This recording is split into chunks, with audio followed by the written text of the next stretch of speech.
All right. So how are you? It's been a week. Mm-hmm. It's been an absolute week. I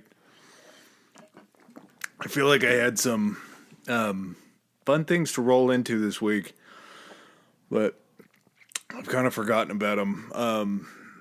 So yeah, I guess we just got to go obscure. I was thinking about this today, just being a kid, and I've been thinking a lot about youth lately. I don't know what it is. I don't know if it's like a getting older, starting to think about that kind of stuff, but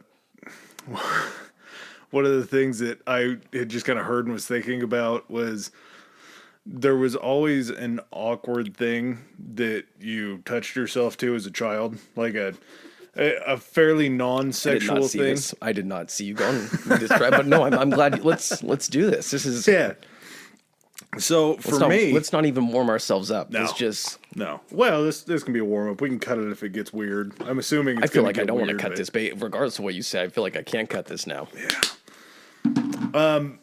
My two crushers in kind of teenage years, because we didn't grow up with internet porn, really. Like that wasn't. Oh well. On the tail end of it, yes, but as a child in formative years, it was. I mean, I guess it depends on what your access to. It's not like it is today. No. And this always makes me sound like I'm fucking old as shit, but we were that generation that I was thinking about this the other day too. Like, I think the generation, when they say, are you an 80s kid, a 90s kid? I think whatever you were between the ages of 5 and 15, I think that's the decade that you should probably identify yourself as a kid in. So like me being born in 85, then I would consider myself from 90 to 2000. That would be my 5 to 15.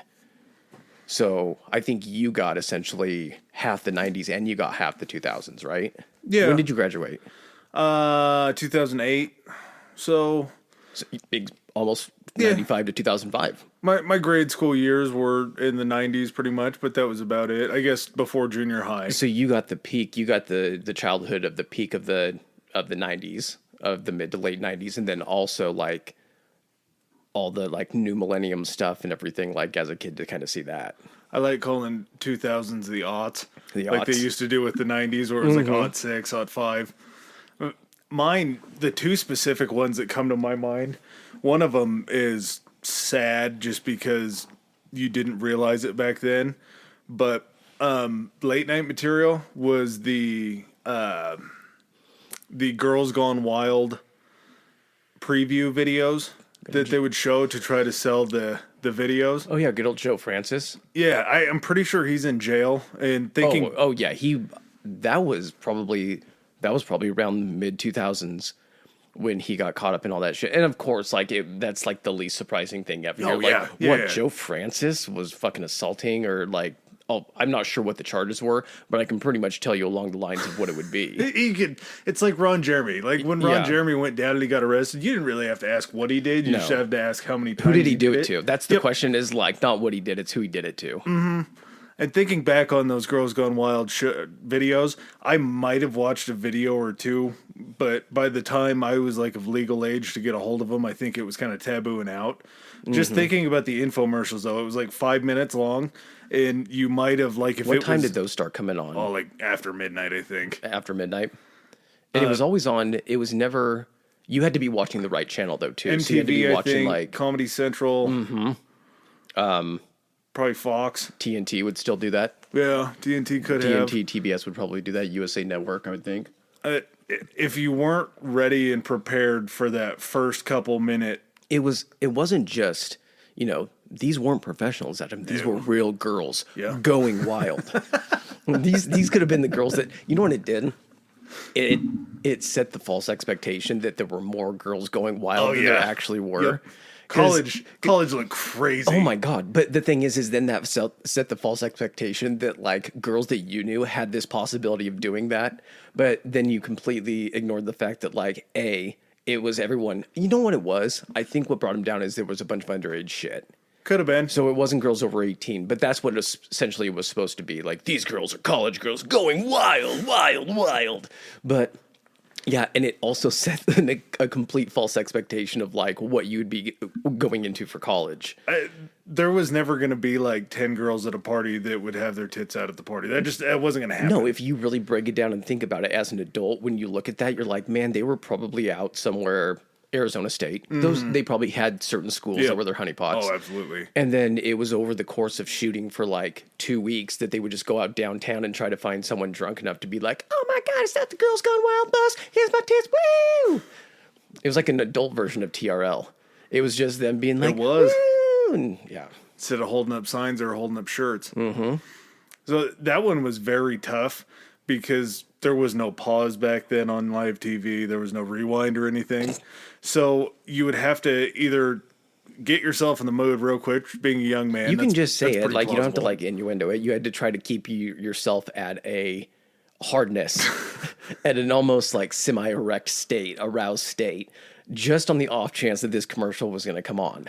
And it was a gamble because if you weren't ready the first time, you would have to continue to watch whatever was on that show. But at the same time, as once you for hit the that commercials. once you hit that 11 o'clock time frame, you were almost going to hit it every other commercial. Could have been. As soon as you saw that first one, it was the floodgates. Mm-hmm. As soon as you saw that first one, you're like, okay, I know what the rest of my night is going to be. It's going to be trying to watch this show I probably have no interest in the hopes that during the commercial break, I'm going to be able to try to fucking spank myself.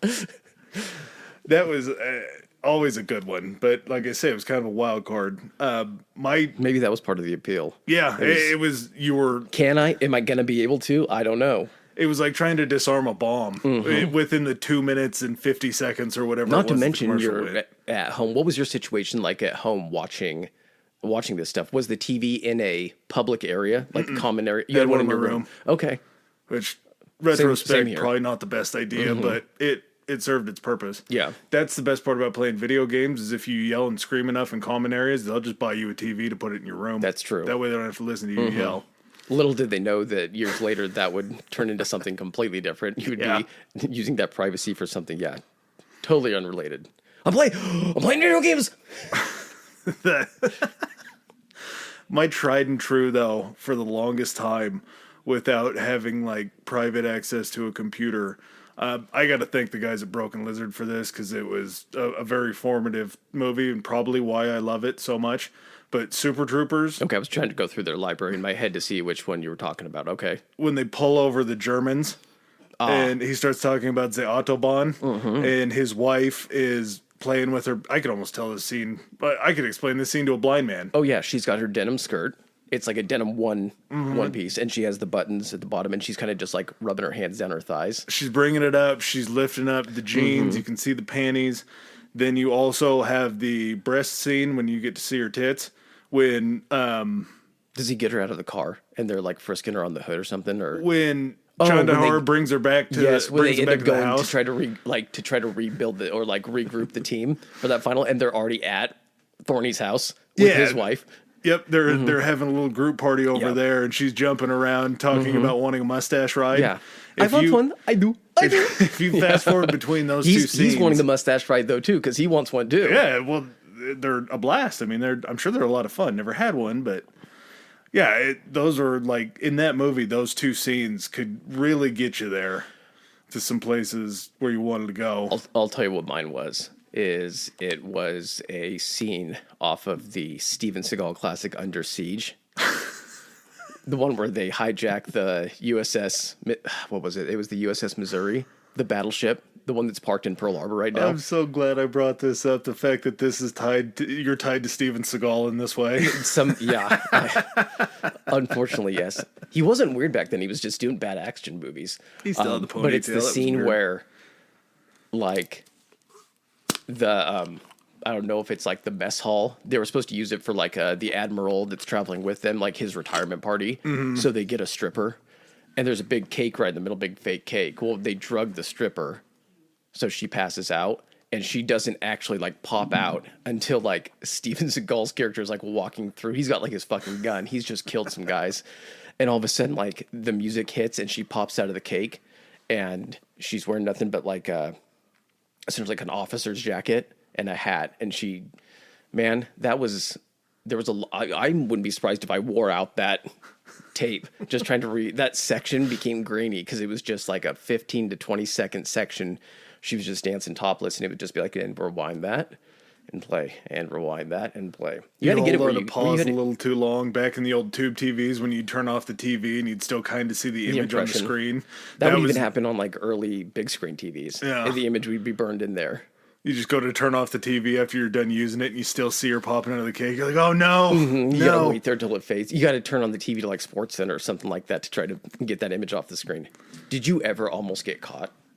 Not even like in the act of like touching yourself, but like pulling stuff up to watch it or anything? Not pulling stuff up to watch it. The closest time I got caught was in the Afterglow. Okay. Which, the feeling of sitting there with the 50-50 sense of accomplishment and dread all at the same time. Oh, yeah, you feel so satisfied at the same time. It's this weird, shameful satisfaction. Yep. A lot of shame in it. And my dad you're thinking real clear about what you just did and what you just looked at. That feeling fades, obviously, because you're back at it, the next day or whatnot. But yeah, it doesn't linger. But that was... my pops caught me in that afterglow, and I could tell that our conversation became very tense at that point, and it was never brought up as what was going on in here, but he left very soon thereafter. Things were a little weird for the next couple days. One of those unspoken agreements is like, listen, you can be caught doing this, just so we're both aware, so maybe take precautions next time to make sure that I'm not walking into something. Yeah, it's not my fault they didn't put a lock on my door. That's their fault. So maybe he felt a little guilty in there too. I remember I was pulling up something online, and it was over when my mom got remarried, so it was over at my stepdad at the time, his house, and the computer room was separate from all the other rooms. That's where I would do my Napster downloading and everything like that. And it was a still image, when I had to download in sections. Yeah. So first it would be grainy as shit, and then from the bottom up, it would start depixelating. You just hear the computer tower just working its ass off. Oh, yeah. And then it was almost like going back to Super Troopers, enhance. And it would enhance. And then 3 minutes later, it would reload it. This was dial-up, man. And you were just hoping, like, of course, it was late night, so you didn't expect a phone call. Mm-hmm. But it wasn't like today where you can literally pop it up and just watch a video and, streaming just on your phone, like, immediately. And this was something that an image itself almost took 5 minutes just to get you the actual image itself. So as bad as this sounds, like, you'd be looking at the image. Most of the time you didn't even make it to the full image. All you had to, once that bottom half got depixelated enough to see what you were after, and the top half was still depixelating, but at the same time you knew what it was going to show. Mm-hmm. Yeah, I couldn't count on two hands how many times I made it to that picture being complete. I don't think I could count on one hand, because as soon as the mission is accomplished, you can only count on one hand during it. Yeah, okay. But at the same time, it would be one of those situations where you would get done. You'd be in the bathroom getting everything done, and then you'd come back and the picture finally was complete. And you're like, well, I don't need you now. Yeah, we've this is what you look like. We've reached the mountaintop. We don't need to continue on to finish this up. I'm glad that those times don't have to happen anymore. But man, we really, really lived through some shit at that point in time. Because if you didn't have anything else to distract you during your load up time, you were sitting there watching it, and if you didn't have anything else to do and you were just sitting watching that picture, forehead might do it for you at that point, just with the anticipation. Like, you get maybe some upside down in position. It was loading from. Yeah. If the eyes are closed and the mouth is kind of agape, you're like, "Ooh, this is gonna be good." And then you start warming up the engine. Before you know it, your imagination takes over at that point, and it doesn't even matter with the rest of the picture. Man, she could have tentacles at that point. Doesn't really matter. Yeah. You're ready to go. You get done, you're like, oh man, this is what I was doing it to? I did not see this coming. That kind of goes in the line also what we're going to be talking about today, but I was kind of curious about this is we're in this weird time where what stands out to you as like the most like holy shit thing that's come into being since we've been alive? Like, if you had to see something and you were like, I never imagined that we would have that, would it be the internet? I think it personally would be that would be our biggest essential, like, not even advancement, but almost like a luxury or a convenience that you would have no idea prior to it that there was what you were missing out on. And I'm not just talking about in the porn department or anything like that. Just the simple fact that you would be able to look up stuff and get information and see things that, unless you traveled somewhere where those things were prevalent, that you would never get to see them. Like, and especially now, if you were, let's remember having like book reports and like projects and stuff like that in school. And you'd have to go through the Encyclopedia Britannica. Yeah, to find you'd have to your go stuff. and find out stuff from, pull out different versions of it because some were updated, some weren't. Or you had to go and find, the National Geographic articles. So you would be in the library looking through, what do they call them, the periodicals, everything, where they would just have all the editions of the magazines that you could go look through and try to find the one that was, you were trying to do a project on ancient Egypt. I don't think there's a sense of like, when you hear like an older person or your parents talk about, oh, back in my day, yeah, things were like, you had to do a lot more legwork to get a lot less information.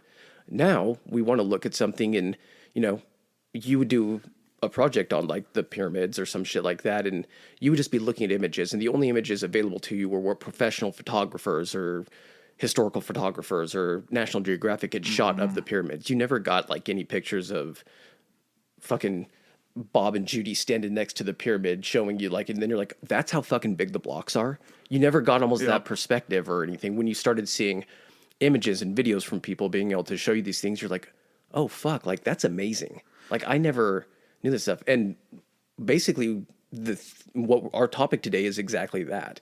I tried to put myself in the mindset of like, how would it feel if you grew up in a small rural town and you went to one of these events and the things that you saw had to just be like, they look like wizardry to you, like magic. Well, to grow up in the 1800s in the English countryside and not have a lot of money, that all of a sudden you hear that England is going to host a World's Fair.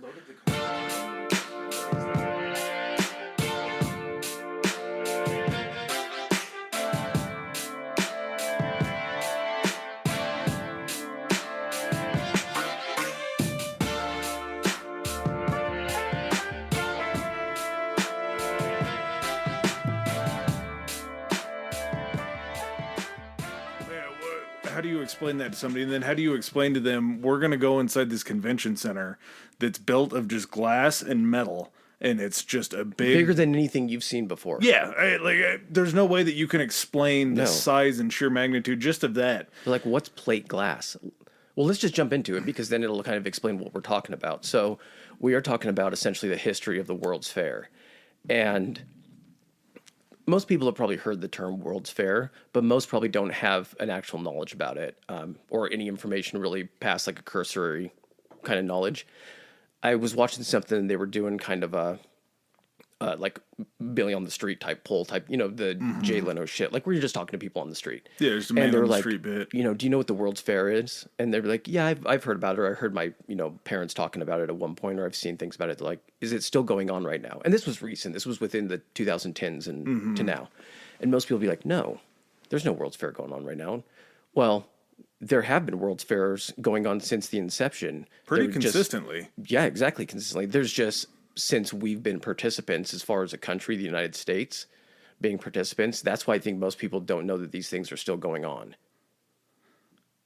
We have little, like, vague pop cultural references. I feel like I remember a Simpsons episode where they did a World Fair, or went to a World Fair, and then the first Men in Black. Yep, so the scene on the first Men in Black where they're in New York, and they go to what's called Flushing Meadows in Queens. And you see it's where the cockroach guy is trying to escape in his Edgar suit. Yeah. And that's one of the spaceships. One of the two like unregistered or still flyable spaceships are the two structures that were created for the New York World's Fair. And they basically do look like fucking flying saucers sitting on top of these pillars. And there's the huge globe that has like a couple of rings going around it. That's like the big statue where it actually flies through that and destroys it. Oh yeah, that's so right. Those are actual landmarks from a World's Fair that took place in New York. Another good example is Iron Man. Iron Man 2, I believe, where instead of being a World's Fair, what they call it is Tony Stark's dad, started this thing called the Stark Expo. Okay, so the expo. So, okay, and yeah. the World's Fair is a term that we only use, weirdly enough, that is really only in use when people from the United States are describing it. Mm-hmm. Like most of the rest of the world knows it as like an expo, like the World's Expo or something like that. The Federation exhibition or an exposition. And so, yeah, so in Iron Man 2, at the very beginning of it, he's at the Stark Expo. And basically what it is it's just the Marvelized or comic book version of the World's Fair where they're getting people from all around the world together to essentially show off all of their shit. And that's really what, when you boil it down to what these things are, it's basically like a version of the Olympics, except instead of, rolling out your best athletes for the events, it's like rolling out your intellectual property and kind of trying to flex on the world with your advancements and what you've, done previous to the last World's Fair and what you've shown them. Yeah, what did we decide on it? It's the best way to describe it would be... Oh, I told you to remember this. It was Comic-Con having sex with the Smithsonian inside of Disneyland and Epcot Center. That's exactly what it was. It's like an orgy between those things. You're throwing very nerdy stuff. We'll talk about some of kind of the things that came out of it because there was like the first sci-fi convention came out of a World's Fair, which is kind of cool. So you get that aspect of it. But then it's so much history of the area. These things were, for lack of a better way to say it, sort of like a flex of the Western world, like like this is how colonialism is great. This is what it brings to us. This is what it provides. It was basically a way to show all the positive aspects, regardless of what it took to get there. Yep. Like, I know we've taken over all these countries, but hey, look at all this shit that we got, or look at all this stuff that we created because of it. Yeah, all these inventions that we've come up with because we've been able to take resources from these colonies that we have. Yeah, and I think Epcot is probably a really good comparison to it. Just people that have been there, where they have each individual, and I think it's kind of been boiled down more so where Epcot is like food and beverage stalls from the other countries. They have that thing where I think was my big selling point to try to get you to Disney World was eating and drinking around the world. Yeah, that sold me. But then just on a dialed up dialed up kind of, I can't remember this word, like a dialed up scale. But then you're also just throwing a whole bunch of like cultural and technological advancements in there. Yeah, and it wasn't just like the one host country. Like, it wasn't just all about them. They invited tons and tons of other countries to come and have exhibits, to have displays. In some cases, as the World's Fair grew, they would actually have their own buildings constructed in kind of the main area of it. And that was kind of the cool part of it, too, was since it only happened so often... it kind of seemed like it was, for a while there, it was kind of on an Olympic-type scale, where it was maybe... They kind of had a schedule where it was every maybe 4 years, 5 years, but then depended on that success, I feel like they did kind of get ahead of themselves in some circumstances, especially the United States kind of got ahead of ourselves trying to plan these things, or we started throwing them together every 2 years. Yeah. And then because of that, of course, like one of them, I think that we scheduled, and we'll go back to the beginning and talk about it more in depth, but we scheduled one of them at the same time, like that the Olympics were taking place in the United States. And then they were like, well, why is attendance down for this? It's like, you're fucking competing with the Olympics. If somebody's trying to plan a trip and they're like, well, we got the Olympics or we got the World's Fair, regardless, you're going to get a draw away from the World's Fair to go to the Olympics, especially because they weren't even in the same region of the United States. And then they were like, well, this didn't do too well. And I think the U.S. kind of used that as an excuse after a few less than stellar showings for the World's Fair. They kind of used that almost as an excuse to kind of back out of it. Well, there were some countries that did host them both at the same time, kind of in conjunction. But the way that it worked would be usually the World's Fair would run for about 6 months. Yeah, 3 to 6 months, I think is what they said. Yeah, they would try to buttress it up to like the ending of that is the beginning of the Olympics, because a lot of them would end around like August, sometime in there. So your Summer Olympics. You're either hitting winter or summer Olympics as far as that goes, depending on when it's scheduled. So you're just going to try to bring in the masses, and a lot of these did, man. I was shocked at the number of people. And granted, over 6 months, you can kind of estimate it out. But some of them that we're going to talk about, like some of them had 44 million people there over a 6-month period. They all, for a while there, the reason that they were so prevalent and why they kept doing them is because the attendance kept going up as word of mouth kind of spread for what the last one held. And depending on how much they spent on these places, it would pale in comparison to the amount of money that it would inject into the economy with all these people coming. So sometimes they took a loss, and a lot of that, I think, is sort of the Olympic strategy and the Olympic model is to bury billions of dollars into it, not turning a profit on the games, but just having your economy explode with all this traveler money. Yeah. Not just that, but then you're also banking on kind of like the same thing with the World's Fair, the infrastructure. That's the thing that almost amazed me the most about these types of things. Let's get into where it kind of started, because a lot of the talk about like the landmarks and what would you consider what they would build as kind of like the centerpieces for these? Like, because each country would build kind of like a centerpiece as the theme, or almost as like kind of the token of that World's Fair. And a lot of these things are still not only just like standing or still around, but they're so embedded within like the culture of where that took place that most people don't even know that these places or these structures or these buildings were even associated with a World's Fair. And they're world landmarks. They're actually spots that whoever controls the landmarks of the world will declare them like historical points. And some of them met a pretty bad end, a lot of fires, but part of it was they would build these, I almost want to call them cathedrals, but that's not really the right word. It's I'm not going to lie to you, man. The way I looked at some of these, when you see the images of these buildings, I don't know other ways to describe a comparison than to almost like a cathedral or like recreations of places. Yeah. Something along that kind of a line of, because there will be some that we'll talk about, like Chicago, when they first hosted theirs, it kind of shaped their architecture from there on out. It shaped the architecture for the country, they said, for like 25 years. For the entire country, too, not just Chicago. So that was a super big landmark.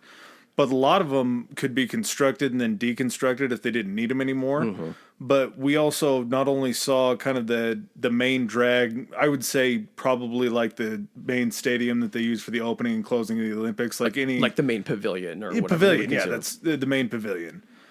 But not only did they build those, it was an exercise in architecture outside to have something just massive that you could keep around. We'll talk about a couple of those that I was really surprised by. I probably had 20% knowledge of World's Fairs going into this. I probably had less. From things that I've been interested in. Mine was more like pop culture type references and things like that, especially going over, and I know we're just kind of like dancing around actually getting into like the history of it, but I think the biggest thing to take away from this is what was introduced to society as a whole at these World's Fair, that we have no idea that this was like the first introduction of these things. Whether it be food, whether it be technology, whether it be cultural stuff, whether it be architectural, there's a huge, I think, lack of knowledge about like, hey, where did this come from? What was the inspiration for this? Like, oh, this was actually during a World's Fair. Yeah. And we'll get into some of the things that popped up during these other times. Why don't you tell me about the first one? So our first one was called the Great Exhibition. It was held in Hyde Park in London, 1851, and they held it from May 1st to October 15th, so a good stretch, close to 6 months.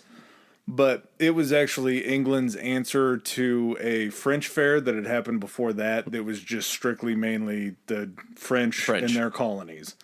So it was England and France have always kind of had that duel. I'm sure the English Channel being between them probably creates a natural rivalry, and just through their colonialism and the lands that they've conquered, they've always kind of been in competition. I'm sure, especially depending, with such a shared history of rulers going back and forth and having that kind of shared lineage and everything, there had to be a natural competition.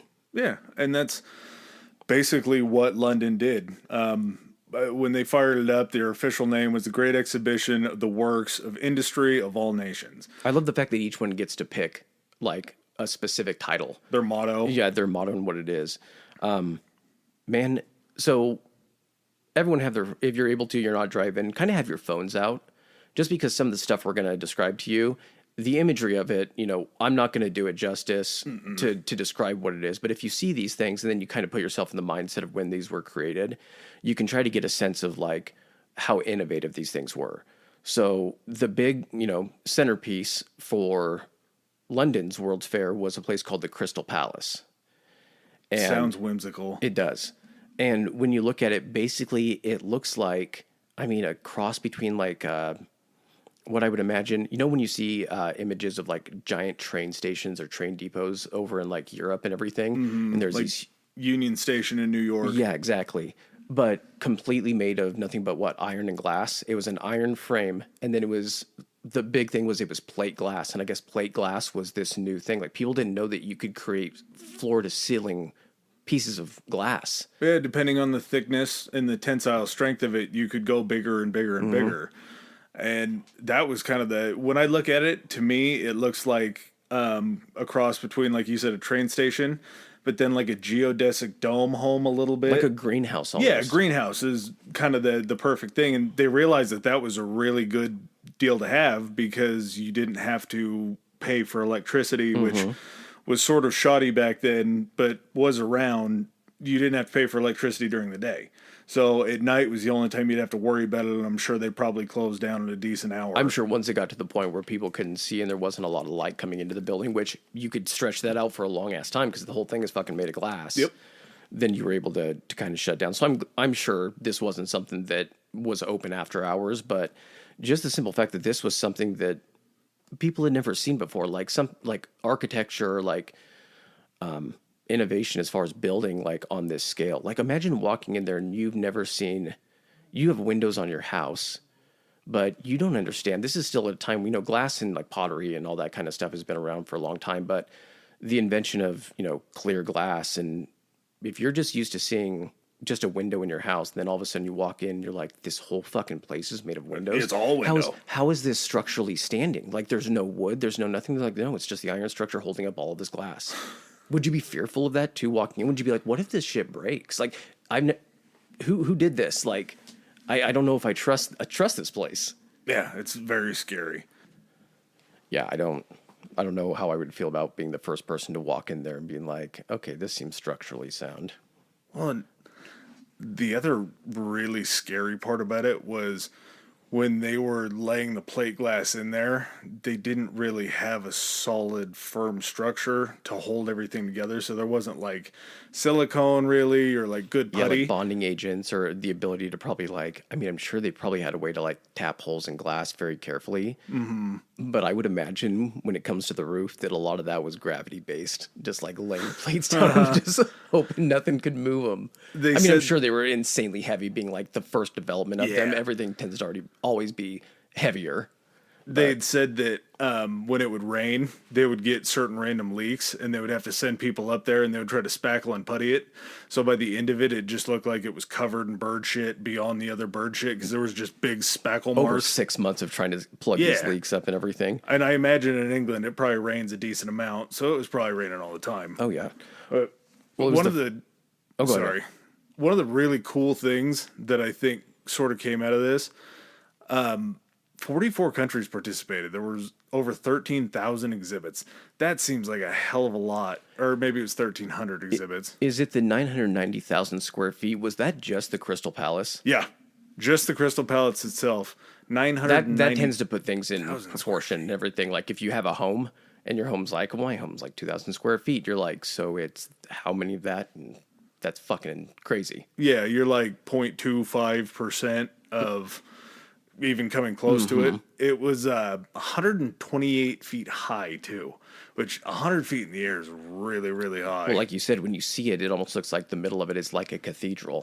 Yeah, which makes sense because that was the proven building. If you're going to build something tall and like with a dome on it, you just looked in and you're like, oh, well, I'm just going to fucking copy the cathedral over in Europe. That's been standing for this long. It's got to be structurally sound. And it's just a grand look. It really draws the eye. It's why it's still used today. There's something about it that says old world stability, like not class, but almost like a gravitas or something like that to it. Unfortunately, Crystal Palace only lasted up till 36. And then somehow, I guess there must have been wood structures inside of it, but a fire destroyed it. That's pretty fucking good. In Yeah. 1851 to 1836. Especially when things back then had way more of a penchant to burn. I'll also probably say this, that if a fire hadn't destroyed it in 1936, there's probably a pretty decent chance that it would have fucking been destroyed during the fucking bombings. Yeah, that seems like it would have been a pretty big target. It probably for is the better that Germans it went to out hit. this way than to just have a fucking bomb dropped on it. Because I could guarantee you right now that if they're picking out targets and this thing still existed. Numero uno. Yeah. This better to go out with the Viking funeral. Well, some of the other things too that got kind of introduced during this what they consider the first World's Fair of the modern era, the one in London, the first pay toilets. So they would cost a penny, and there's still a saying over in Britain that it's like, I'm going to drop a penny or I'm going to like donate a penny, and it's their way of saying I'm going to the bathroom. That's a nice way to put it. Yeah. Obviously, it didn't take them long to figure out that they should do season tickets. So you buy one ticket. I mean, I'm sure they had day-to-day tickets for people, coming in and visiting, but they did have season tickets, and the cost would have been what they considered, it was called a guinea. So it was 3 guineas. That's a rough term. I don't know how to spell that. But yes, it doesn't sound like the best term. Equivalent today, $443. So, I mean, $443, and you could go to this place as many times as you wanted during the 3 to 6 month period that it was still happening. And during that time, it attracted, the attendance I think was about 6 million. Which was a fifth of England's population at that time. So I mean, yeah, you're doing it in London, but that's the thing. Like, hey kids, you're in the countryside. Hey kids, guess what? I heard of this thing. Like, how also did people hear about it? I know you had was radio at this time? Did you have any radio at this time? This would have had to been super early for radio if there was. It would have been, because we're talking 1850s. So even if you had radio, print, you probably had someplace in your town that then dispersed the news out to you. Like, how would you imagine them even describing this? Like, the World's Fair coming to, England. See modern Marvel. You'd be like, what even is this stuff? A new way to like plow a field? Let's go. Load up the kids in the wagon. Because they wouldn't have cars back then. So it would have been, you'd probably have to make your way down to the trains. They probably took trains there. But even then, the infrastructure wouldn't have been great to bring you to this place. You would have probably had to have done horses, wagons, anything like that. And this is another just soft spot in my brain that I can't figure out. So Queen Victoria was the ruler of England at this time. The whole thing was organized by her husband, Prince Albert. I don't know how a queen marries a prince.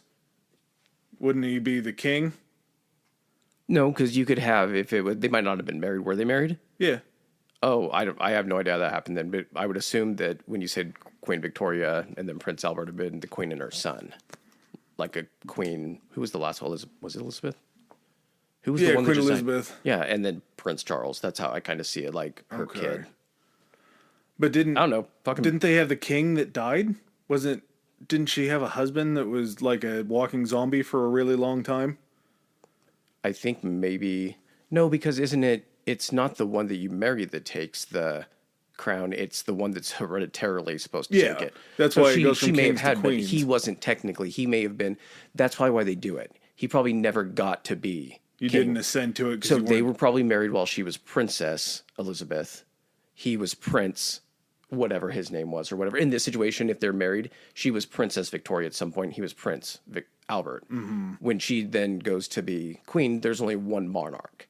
It's not like a king and queen, because that would cause confusion. So she gets to become queen. He gets to still remain the title of prince, which I guess that does sound kind of confusing. Yeah, super confusing.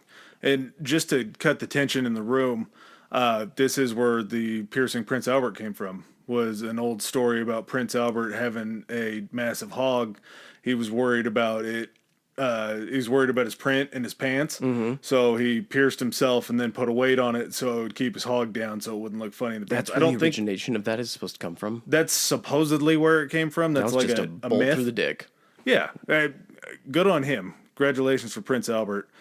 And his giant British hog. Yeah, just a very weird part of this that really has absolutely nothing to do with it, but just wanted to get into the history of Prince Albert.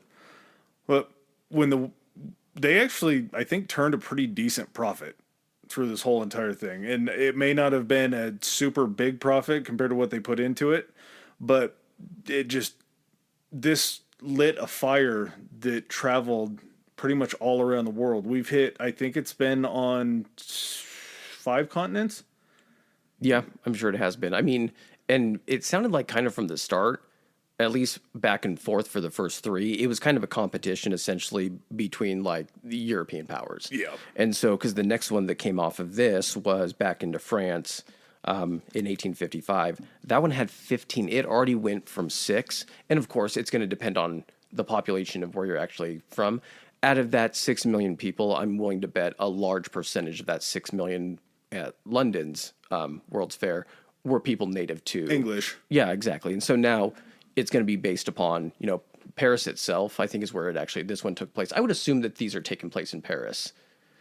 I don't know what city the one in France in 1855 took place in, but I think France itself has just a larger population. Plus, from, a standpoint of like where other countries in Europe could get there by train and everything, it was more accessible. You're not having to cross the English Channel, take a boat or over there. Yeah. So France was like, okay, we're going to step this shit up. So they introduced a fine arts pavilion. This thing had over 5,000 works of art. You were right. It was in Paris. Okay. 5,000 works of art from 29 different countries. Artists from 29 different countries. 5,000 pieces of art.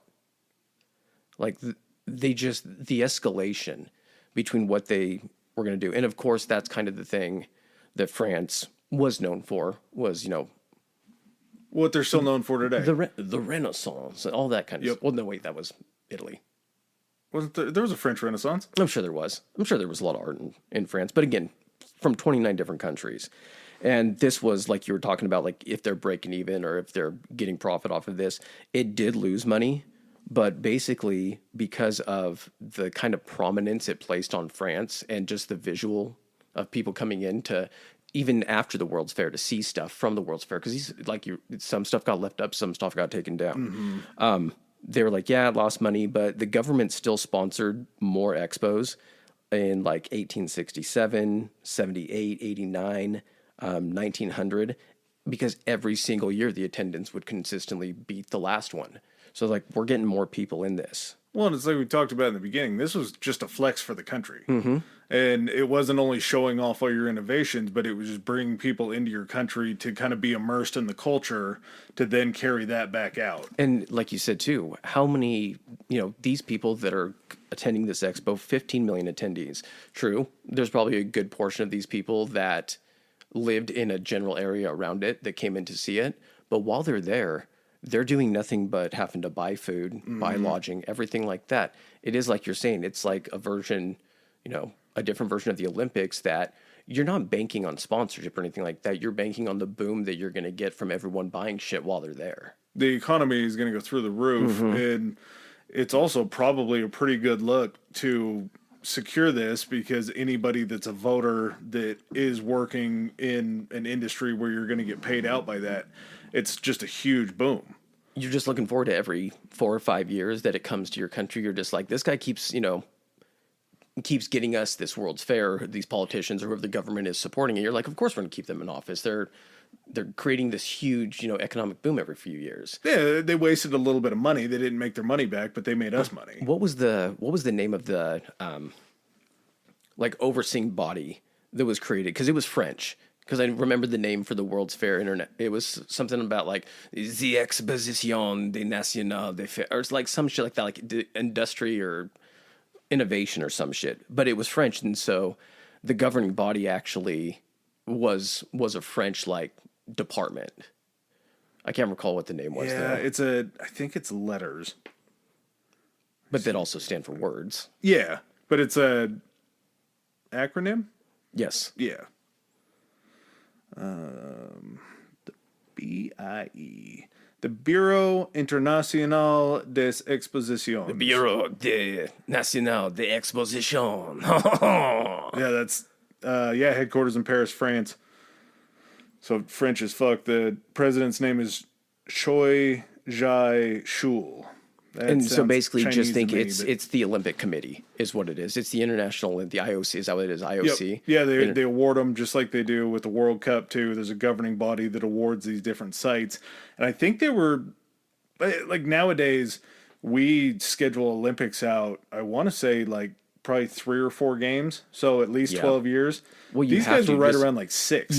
Yeah, and that's what's almost so crazy about this is, you had to get technically to have an official World's Fair, you had to get the approval of this governing body to have them have their legitimacy to it. But this is still crazy because nowadays there's still World's Fairs going on. They're spaced apart, I think, a little bit more, but you think of all of the things that have to be built. Like, remember, like when the Winter Olympics were in like Park City.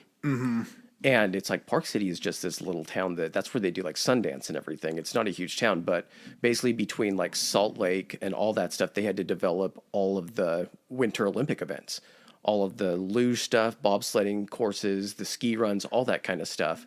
Think of it now in the sense of like a Summer Olympics where you're having to create stadiums that you don't already have.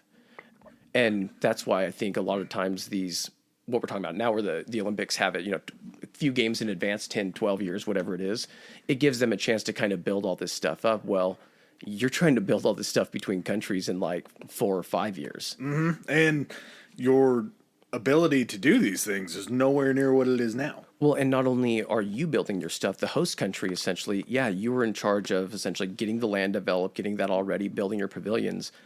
But then at a certain point, I think coming up pretty soon in these world fairs is then each country would then be responsible for building their own venue. You would basically tell, here's your plot of land, build something on it. And so you would have these countries that were having contests between people in their own country, architects and everything, for bids to see, hey, build us a building that says Chile. We want people to look at this building and be like, that's the Canadian building, without even seeing it's the Canadian. Like, you would have we buildings. want that architecture. We want the way that it's built a certain way. So you would walk into these places and you would just be walking into something that you're getting so much culture and different like visualizations for different parts of the world.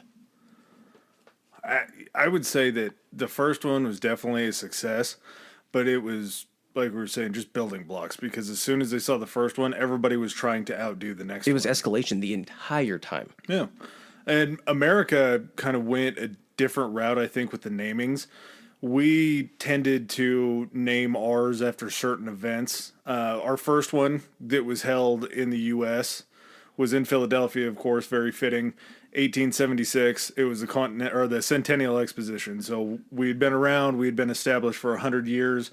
We're rip roaring and ready to go, and we're ready to show the world that we not only beat England, but then we also beat our own people, and we were ready to go. Lots happened since the last time you guys came over and saw us. Come see what we've done.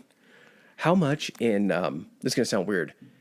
In 1876, how much of the United States is actually like states? I didn't look into that, but I'm just wondering, like, because it's in Philadelphia, obviously that's one of the first established like colony cities and everything within so that makes sense why also with, Independence Hall, everything being drafted there, it made sense. I'm just wondering if the United States was fully the United States even at this point. I don't think there was a full 50. I don't think there was a full 50 either. That's crazy to think, be like, we're not done yet, though. We still got some shit that we haven't figured out over west. Yeah, we haven't run enough natives off their land yet. Give us a few more years. But come see what we've done so far. We've only been around for 100 years. Come check this shit out. That one actually got it just under. It wasn't as huge as the previous French World's Fair, but this one's still, being in the continental United States, 100 years since the founding of our country, just a hair under 10 million attendees. That's so many people. Well, dude, the exhibits that were shown at this are things that we still use today. Oh, yeah?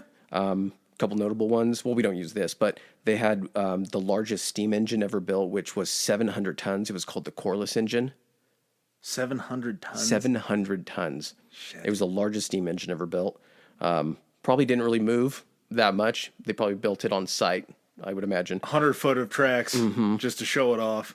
I don't even know if it was an actual steam engine in the sense of like a locomotive. I think it may have just been like a big engine. Oh. And then you could use it for a factory or something like that. It was just supposed to show you how powerful you could harness, like the scale that you could harness steam. Telephone. Huge, very huge. Alexander Graham Bell, I believe, is the one that was there to show it off. And of course, this is taking place over, like we said, period of 3 to 6 months. Imagine that first week when everyone is trying to just go all out and it's the greatest things you've ever seen. So that's where you're getting, like we just said, telephone, the typewriter, and the mechanical calculator. I don't even know what that is. It would be, I guess, the Like an advancement of adding the machine? abacus, an adding machine. Something that wasn't moved by humans. I always envisioned the mechanical calculator being the thing when someone's doing your taxes and they got the visor on that has the clear green bill, and it's like chunk chunk. They pull it and they back. keep doing the crunch. What you would imagine if someone's crunching the numbers. Yeah. Doing that. I think as far as sewing machines go, I think it was just the sheer mass of sewing machines, like just putting it out to the mass public. Because I'm sure there were sewing machines before then. I'm sure, but these are probably sewing machines that are Singer. something more modern day. something that you're not cranking by your hand or having to move back and forth the foot pedal. It yeah. might have had some type of power to it. Also, a very cool point. This was the first World's Fair that actually had a women's pavilion. So a pavilion just solely set up. Oh, how progressive! Yeah, well, it took them a long time, and the only reason that they had a women's pavilion was because that they refused to put any women in the men's pavilion for innovation. I would imagine too. It was probably kind of a. Sorry, it didn't hit. Bless you. Is it coming to third? Okay. Oh. Can't Maybe. Nope. Wait. There we go. Ooh, got them all out. Okay. Celeste, bless you. It's got to be a business decision because everybody essentially, you're only appealing to 50% of the population if you're only doing this strictly for men. And I know women aren't going to, be like, honey, we're going to the World's Fair. Keep you quiet, you. You're going to taste the back of my hand. But if They didn't want to fill these women with ideas that they could do things.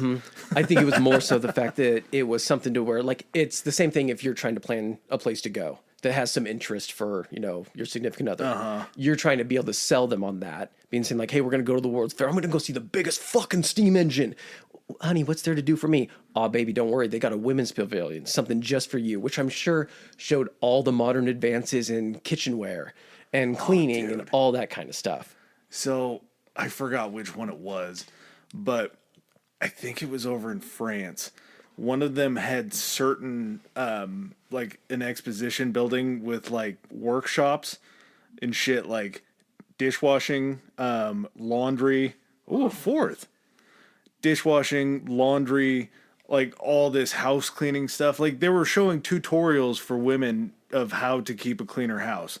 Like that's it's just a wild move to have like, hey, we have all these latest It's a advancements. ballsy move, Cotton. Let's see how it works out for him. Thank you so much, honey, for taking me here to show me that I'm washing the dishes and doing our laundry wrong. Yeah, I was really appreciate counterclockwise that. instead of clockwise. All right, while we take a break from class and take care of some business, you can also take care of some business. If you don't follow us on Instagram or Twitter already, our Instagram handle is Historically High Pod. That's Historically High POD. And our Twitter is Historically High. That's Historically HI. All right, and back to our show.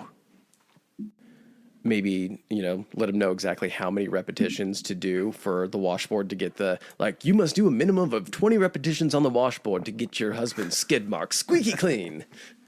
Like, ever since I took the missus to the World's Fair, my underwear have never been cleaner. I Thanks, didn't get World's any Fair. cleaner. I didn't learn anything at the World's Fair as far as my cleanliness, but I just learned what I wanted. I learned that there's this new thing called television or telephone that I can talk to people, someone not in my household. I want that. Something that I can watch while she cleans everything up. So wasn't that one also where the other thing too that I think doesn't ever get brought up is weird food innovations. Yeah. That got brought up, which is crazy because if you really do think about it, you have so many, millions of people coming into this one location. You have to have a quick and easy way that you can sell these people food on the go, food to take with you while you're walking around.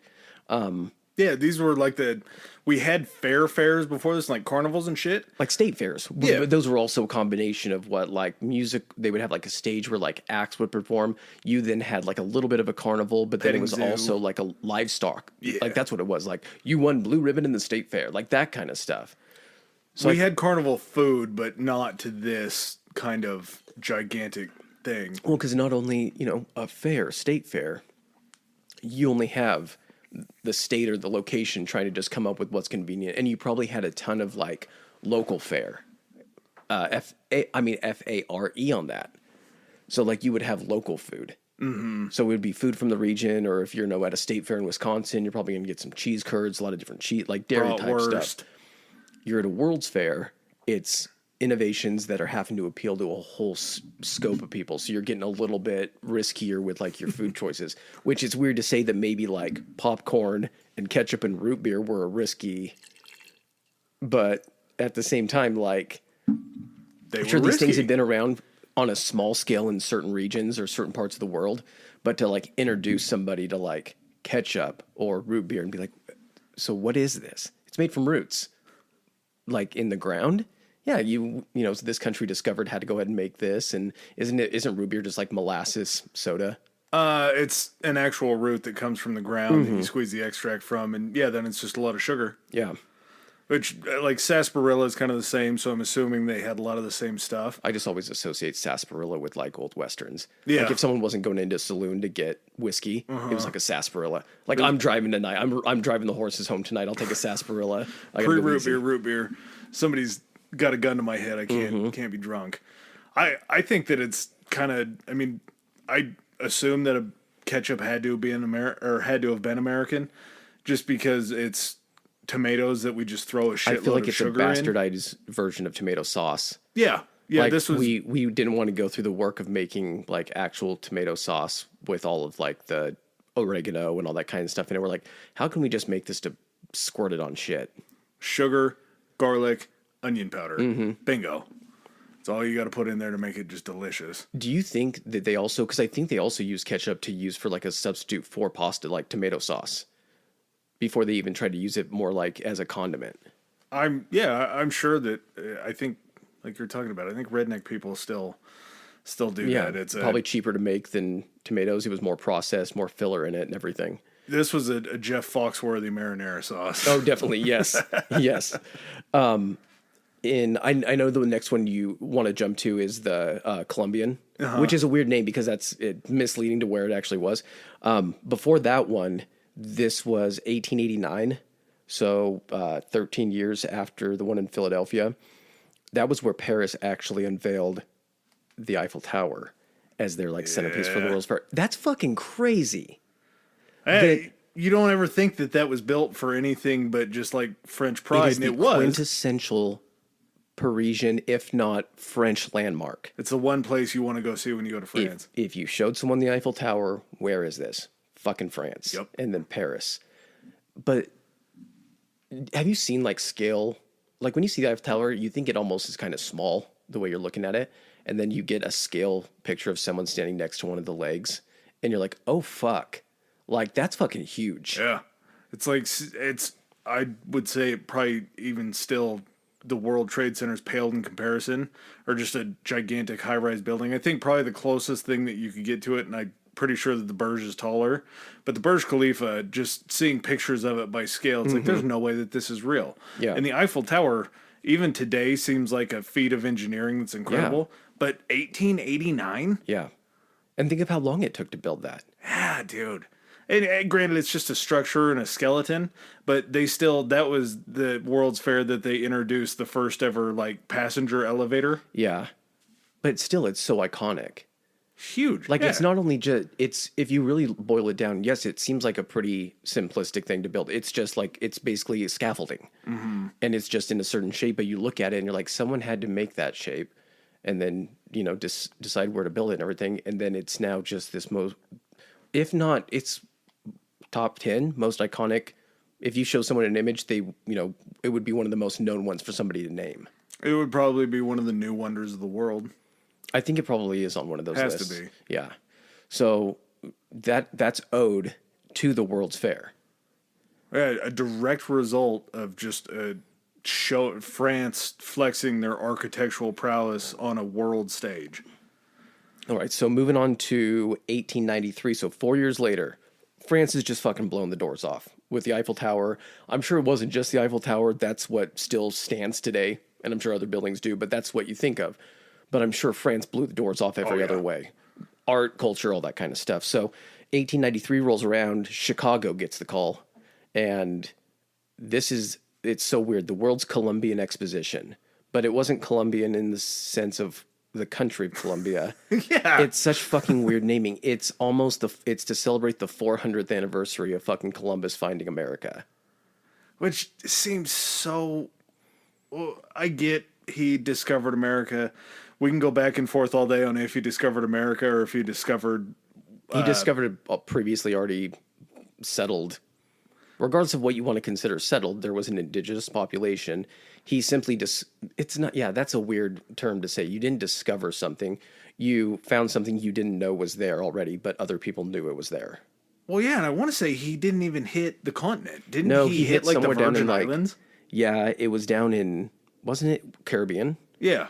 Haiti or like Key West, or not Key West, but like Bahamas or something like that. Maybe they eventually made it. Well, I'm sure what it was they showed up and Columbus is like, this is our land. And everybody that was there is like, actually, if you go like 80 miles that way. There's a lot more. A lot of it. Yeah, go that way. Way more land. We're useless here. We're fucking useless. We got nothing that you want. You want to travel that way? They got all kinds of crazy shit there. I can throw a football across this island. Mm-hmm. That's untold land. You can almost see it. Just send some guys. You guys just so easy to kill. Course correction. Yeah, your white skin is just going to kill them basically when you show up. It's so weird to call it like, is stuff about Columbus known as like Columbian history? Like if someone told that, it sounds like, I think it was just somebody making some shit up and didn't know how to say. Why didn't they just say it was the fucking World's Columbus Exposition? I don't know. It could be. Not sure. Definitely not sure about this. Columbia may not have been a place by then. Like as far as a country. Maybe not. So maybe that was why they could use Columbia and Columbus. That's a good point. That is like, yeah. But this one was not good as far as what happened to the city of Chicago, but it almost was a beneficial thing because they had the Chicago fire. There's a reason why it's called the Second City, because after the fire happened in Chicago that burned down most of downtown and everything like that, they had to rebuild on top of all those ashes. So he didn't have a clean slate because the Chicago fire had happened a ways before that. But the architects kind of had a way to look at the situation as to what they wanted to build. They built something called the White City, and that was kind of like the main pavilion of that World's Fair. And the architecture. When was the Chicago fire? Was it before this? Yeah. Okay, gotcha. So are they still? I would imagine, based upon was the city fully reconstructed by this time? Were they just getting past that? I think it was probably pretty close. Okay. Let me see as far as because I know that the World's Fair had a huge impact, like we were saying before, on architecture essentially in the whole country for like 25 years. I'm just wondering if it also had kind of an influence during the rebuilding of Chicago. I hate the internet. That's fine. I hate the internet so much. So on this one, I mean, just to kind of show you how the attendance 1871. Okay. So 22 years. Yeah. So the attendance for this one, like, it keeps escalating, 27,300,000. And this was the introduction. It's a term you don't hear a lot. I mean, where we're at, because we're not on the coast, but the Midway. So Midway is essentially, if you're trying to picture in your head, go to any carnival or at a fair, like most fairs would have a Midway, and it was basically all of like, if you're walking through a carnival and it's all the fucking games. Coney Island, anywhere along if you've ever been to Disneyland, boardwalk. California Adventure has an entire section called, I think it's like, it's the Midway, but I'm trying to remember. It's all like Toy Story themed or something, but they have games, little rides that you would have, food vendors, all that kind of stuff. But basically, as weird as it sounds that this wasn't really a thing before then, this is essentially where it was kind of created. And then that idea got adopted by so many other places, like you said, Coney Island, Jersey Shore, like places like that basically have like a boardwalk almost, where there's a whole bunch of like games vendors, all that kind of stuff. And it also, I never knew why, but this makes total sense why the Chicago Bears are nicknamed the Monsters of the Midway. There you go. It all kind of comes into this whole idea that they had. This wasn't like a tangible physical idea. It was just a complete thought process of how to set up an area where you can maximize sales for vendors, tchotchkes, any sort of souvenirs, It was anything along like that. it was along Lake Michigan, I think. Yeah, because Yeah. this was actually the first place where they introduced the moving walkway, and it actually wrapped out kind of along Lake Michigan and then came back. I don't assume it was a fast walkway, No. but I mean, it's this kind of cool to think that they built like the first flat escalator, yeah. Like you would see it like in an airport. Yeah. that they built that all the way back in the 1800s. Well, I mean, in the area that this covered, like, I don't know if like most people are aware of what an acre is. I think that's kind of a term that most people don't really understand. When you're buying a house, most houses come on a property that is like literally like a third or smaller of an acre for the whole property, where your yard, your structure, and everything like that for most homes. An acre is pretty decent size, and this took place. The Chicago Expo was 700 acres. And this was so an acre is 4,840 square yards. Okay, So a very 4,800. So that's like 13 to 14,000 square feet. and we're talking how big was it? 700 of them. 700 acres? 700 acres in Chicago. That's One of the things that they did too, you know, U.S. being the U.S., U.S. being us, we're worried about us. Each state had a building. So each state was allowed essentially like a pavilion, like a small pavilion that they could bring all of the stuff from that state. So, I mean, I'm sure you would get some states that are pretty fucking cool with innovations and stuff like that. And then you get some that's just like, this is it? the Nebraska booth has to be like 3 rows of corn and that's it. Like, but this is all, well, at that time, they're like, look at all this shit you can do with corn now. Yeah. Yeah, we just popped it at a World's Fair. If you believe it or not, people used to wipe their ass with this. And we found many more uses. Not just toilet paper or food now, folks. We can do a bunch of stuff with it. Well, I mean, and again, this is a situation where the country that hosts is essentially trying to go all out for impressing everybody. So They did. They did. The main travel area, like the thoroughfare when you were to go in and like the entryway, was designed to be a recreation of Venice. Now, I don't know how many people listening to this have ever been to Vegas, but there's a hotel called the Venetian. And basically the theme of the hotel, like Caesar's is Rome and everything. The Venetian is basically Venice. Venetian Venice. Yeah. But it's all of like the canals and the boats being pushed, you know, with the sticks and Gondolas. everything, like the gondolas. The entire thoroughfare for the chart was designed to look like this with waterways, you know, the Venetian gondolas and everything. So it basically looked like a recreation of Venice. If you want to get a sense, either Google Venice or if you've been to Vegas, you know what the Venetian is like. It's pretty fucking spectacular. For 3 to 6 months. This isn't like a hotel that's going to stay there. This is just, you know, what was done to try to impress. Yeah, it's completely temporary. Pennsylvania moved the Liberty Bell to their pavilion so people could see it. Which I'm sure those guys were probably pretty pissed off. Do you think that's Whoever for had the to move crack? Liberty Bell. They're like, it was during the transport that the crack occurred when we were trying to move it back out of the pavilion to get it back to Pennsylvania and get it back to Philadelphia. When Patrick's Pub was the one that had to move it down there. Yes. They just the all outness that they went for this fair. It was the first exposition that was completely electrified inside and outside. And Westinghouse was the company that did all the electrical work, which I think Westinghouse is still around today. I think it's Yeah, I think they make a whole bunch of shit. They make generators. so they've Yeah.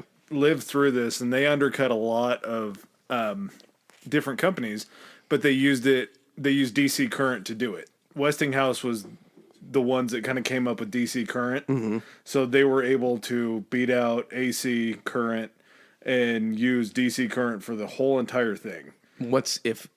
Explain to me like I'm fucking 12. I wish you wouldn't ask that question.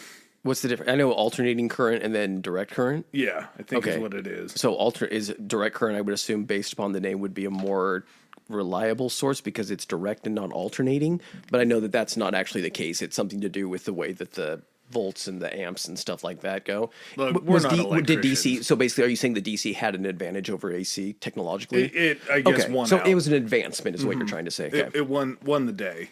Well, it was the first the first display, I guess, of the Ferris wheel. Yeah, Samuel Ferris brought his Ferris wheel. That was the first one that anybody had ever seen. Do you imagine coming from France I'm and trying being to like, put hey, bro, my- we built the Eiffel Tower, and then you see this big, massive rotating I'm trying wheel? to put myself in that mindset of just thinking of like walking up, because a Ferris wheel, how often, if you didn't have access to the internet, the only time you would ever see a Ferris wheel would be when like the fair came to your town, and then it's a scaled down, Very much travelable Ferris wheel where you're maybe going up 50 feet in the air. This thing is not this No, like massive. yes.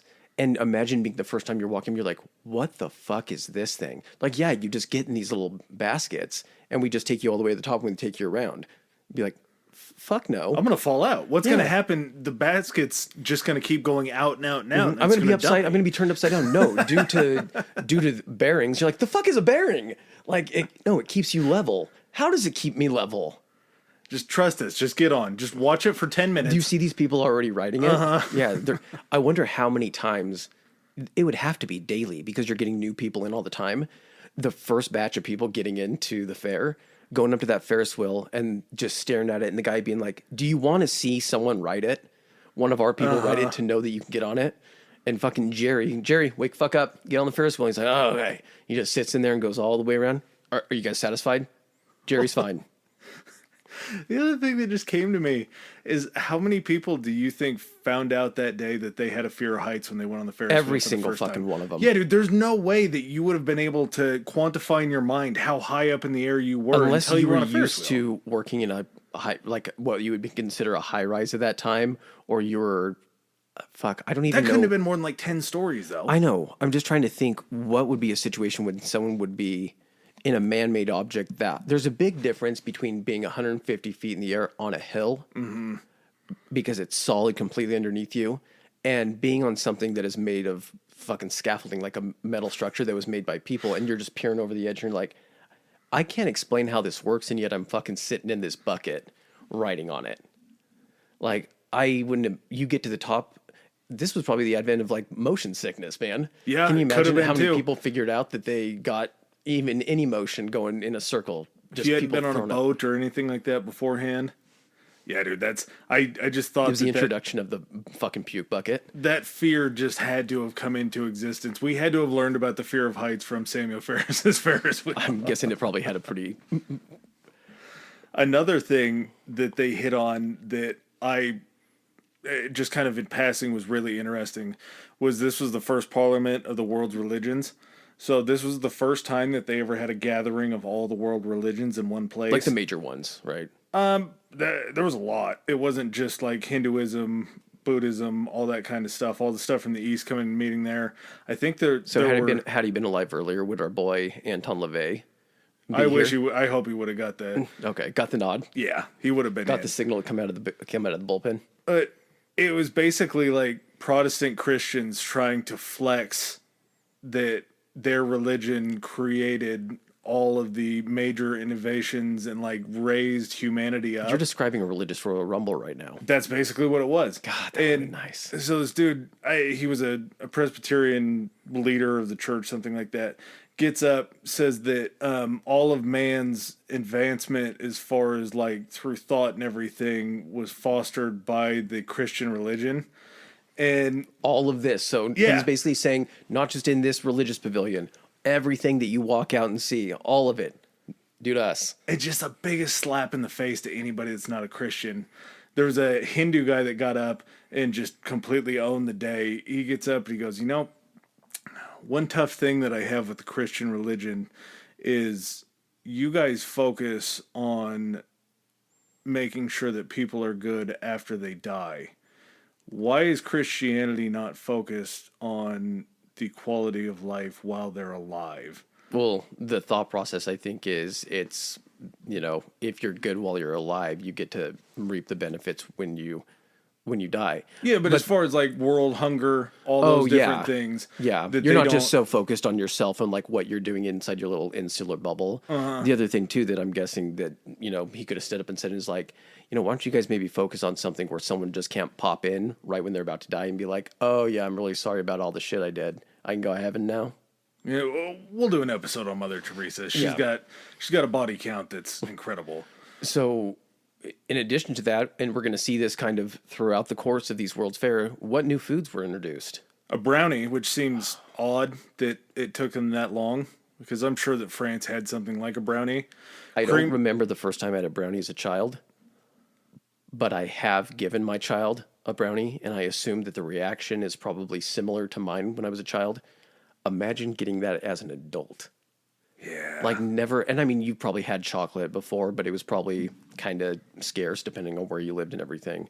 But imagine them being like handing you just a smush down. You're like, this, your cake got smushed. Looks like it's burnt. Yeah, why is this cake all smushed and burnt? It's not fluffy. They're like, just fucking try it. Just shut your mouth, put this in it, chew it up, and fucking enjoy the ride. Like Childlike wonder in an adult age. That's what it is. There's no way that your taste buds have even really hit anything like that. a little less pleasurable. Next one in line, cream of wheat. That seems like something that should have been invented by cavemen, right? Yeah. Did you eat cream of wheat as a kid? Yeah, loved it. Brown sugar in there, a little butter. Did you ever have malto meal? Because they had chocolate malto meal. I don't think I never had the chocolate. I know that. Okay, I used to have like the chocolate malto meal and also cream of wheat. Isn't that just like, if you really think about it, and you put a bowl of cream of wheat in front of you right now, and you never had any experience with it, you'd look at it and be like, Is this? Is this mashed potatoes? Like it doesn't, what is supposed to go with this? No, it's cream of wheat. I'll tell you what, we'll throw 3 blueberries on there. How about that? It's wheat cream. Yep. Just fucking shut your mouth and enjoy it. It's healthy for you. I don't know if this is a popular opinion, but my ideal consistency of cream of wheat is almost like a paste. It's a thick, I used viscous. You don't want to cut it too much with milk or anything, because then it just turns into a soup, and then you're almost chasing drinking it it out of the bowl. I don't think I could ever eat cream of wheat unless I had toast. And then I would take it and I would just dunk the toast in it. And that's where you want that really thick, so you're getting a big old glob stuck to that toast. Yeah. Pivoting to something else that is still in existence right now. Good old PBR. Survived the test of time. PBR is still around and kicking and still just out there on the market. It's still got to be one of the best-selling domestic beers, right? They have that, what's that new like gimmick pack that they have? It's like the 90 pack. It's They insanely have a 90 pack of PBR. Oh yeah. Yeah. That's just like selling somebody a domestic violence case. Oh yeah. So you know how like a 24 pack of like regular like Pepsi or Coke comes in now? It's the skinny pack, the fridge pack. It's that, except just imagine it's as long as the distance between like me and the not even shitting, me and the filing cabinet behind you is where it goes to. They sell them in some places. That's awesome. I know. How do you get it home? You need a truck. You do it like you do if you're driving a car and you're at Home Depot and you get a piece of plywood or something too long. You can roll down both rear windows, and then roll the windows back up to secure it, or just do the thing where you're holding it above laying the seats down. It's sticking out the side. If you drive by a policeman with that thing on the top on your roof and he doesn't pull you over, that's a mistake by the police. I don't know. What are the chances you're just not waiting home to start drinking it? That maybe be a time for them to follow you to where you're going and just maybe hang out for a little bit. A 90 pack on the roof is probable cause. Yes. That's a definition. There's a chance of there could be some underage drinking or somebody leaving that party a little bit under the influence. Some kid tries to pay you for beer outside the gas station. You bring about a 9-foot long thing. Like, here, have a good night, man. Crack yourself off 3 of these. Open it and grab 3. Get out of here. Well, and that's the thing, is a 90 pack is probably still, for PBR, it's probably still only like $40. Oh, more than that. Maybe $50, $60. It's PBR. It's not a top-notch. It's 90 beers. Beer. I would say it's a 60 to 70 pack. $1.50 a beer. Yeah, it's not bad. New Cracker Jack. Yeah, Cracker Jack. So what was old Cracker Jack? I don't know. I'm sure it was probably just popcorn and peanuts. They probably didn't put the coating on it yet. Okay, so Cracker Jack, essentially, I haven't had Cracker Jack in a long time. Is it just peanuts and caramel corn? I think it's peanuts. There's little pretzels, maybe caramel corn, and I think that's it. I was never a Cracker Jack person. No, caramel corn you have to be in the right setting for Christmas, and it's got to come in a 3-pack. You got to be able to balance that caramel corn with the butter and the cheddar and the butter. Yep. Can't just who just eats fucking a box of caramel corn? Come on. No, psychos. So the next one was in New York. I don't know because the New York World's Fair that we're going to talk about, they've had a lot of them, but this one was, I believe, the first one in New York. It was held in 1939. So imagine we're coming off of the heels of the Great Depression, probably still semi in it as they're building this whole Yeah. entire structure and this whole entire thing. They built it in Corona Park, which I think still exists today, but it's been sucked in by buildings and other things. Do you think that? Okay, so this New York one, Corona Park. Oh, that was in Flushing Meadows in Queens. Yep. Corona Park was okay. You know how these countries were coming over and building their own pavilions and everything? Do you think they were sending over? I'm asking in reference to the Great Depression and people getting back to work. Do you think that they would hire people there in advance and just give them the blueprints and be like, this is what it needs to look like? Or do you think they're also sending people over to do the construction, or maybe just people over to like supervise? I think they had to have probably brought people over because you want to try to keep that economic, like in times of the Great Depression, I think you wanted to keep the money with your own people so then they could send it back. Yeah, or I would you can- imagine, and regardless if those other countries are building their own pavilions, there's still a lot of infrastructure and everything that needs to be done. So this did help people, with jobs and everything. Yeah, it was a boon for sure, or a boom. And it would make sense too, because you have these buildings that are going to be constructed out of essentially materials that are more available in these other countries. Like, if you're really thinking about it, like think of like Japanese architecture. I'm trying to I don't even know how to describe it. It's more of just like old, like terrace system. Like, I don't know how to describe it. Like if you know, like a Japanese, like Zen garden and the building that's in it, it's very Curved roofs, usually wood, very straight exposed wood lines. sticking out and everything that you can see. And I would imagine that you would probably only trust people that had been building those or were Japanese familiar with carpenters. with the architecture to try to build those for you. But 33 countries participated. I mean, 1939, and you have 33 countries that are coming in here. And the other thing too, this is 39 to 40. They actually, they split it up into two segments where I think it was 3 months, then they had an off season, and then a second 3 months. This brought in 44 million people. After the Great Depression, we have a war that's burning and sparking right now with Germany fighting. I think they were into England a little bit at this point, maybe a little into France. Are you talking about for World War One or two? Two. So in two, they never set foot in Britain. Oh, they never got that No, far? they never, nobody ever. I mean, you had pilots that landed after getting shot down, but no armed force ever actually took step foot in Britain on the island. But this is essentially the arms buildup to that by Germany. You have the Spanish Civil War going on, or the tail end of it. I think that was 36 to 39. And I think Germany did participate in this one, didn't they? I don't know. There was a World's Fair prior to World War II in which Germany participated, and I'm trying to think. So the kind of the thing that stands out about their exhibit is like you would have all these countries about like their culture and things like that, and then Germany's exhibits were just basically like, look at these fucking cannons, look at these fucking guns that we can, and it was all about like fucking arms and everything. How many flaming bags of dog poo you think got left in front of their booth after World War One? Well, technically, what was it? The Weimar Republic is what it kind of was, and Germany was part of it, or the Ottoman Empire was part, and then Germany came of that. So I don't know if it was strictly. I'm sure it wasn't exactly popular, especially considering that if you're going in there, regardless of the time frame, you're like, are you guys supposed to have fucking guns? Yeah. Should you be bringing these cannons over? Why do you have these? Are these I think just that might have replicas? been a World's Fair prior to World War One, because if they brought those prior to World War II, that was at the time when they were under the de-armament for the Geneva Convention, I think. So they shouldn't have even had that shit. So I'm wondering if they were taking place or taking part. Even if they weren't there, they fit into this World's Fair in a very tragic way. So during this World's Fair, there was actually multiple bombings that happened I think it was prior to, maybe a little bit, and then during the World's Fair. There was actually a bomb that was left in the fan room of Great Britain's building, and it was found by a security guard. They brought it outside. It was just a bag that was ticking, and the security guard had actually seen the bag in the fan room the day prior, And then when he came back on July 4th, which is very poetic that it was July 4th, he comes back in, sees the bag, hears the ticking, but he thinks there's no way this could be a bomb because it had been over 24 hours and clocks back then were just a round circle. If you had a time detonator, it would have hit at that point. So they bring it out. There were detectives that came from New York City, and they cut a hole in the bottom of the bag. They looked inside. It was definitely a bomb, and it ended up blowing up. There was shrapnel inside that just basically instantly killed the first two detectives there and wounded a bunch of different people.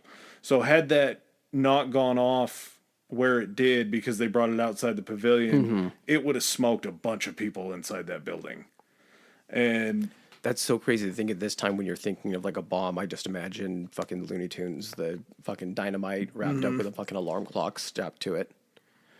well, and this was kind of a question. It's actually a still open case today, and there's still like a $25,000 reward for any information leading to them figuring out the case.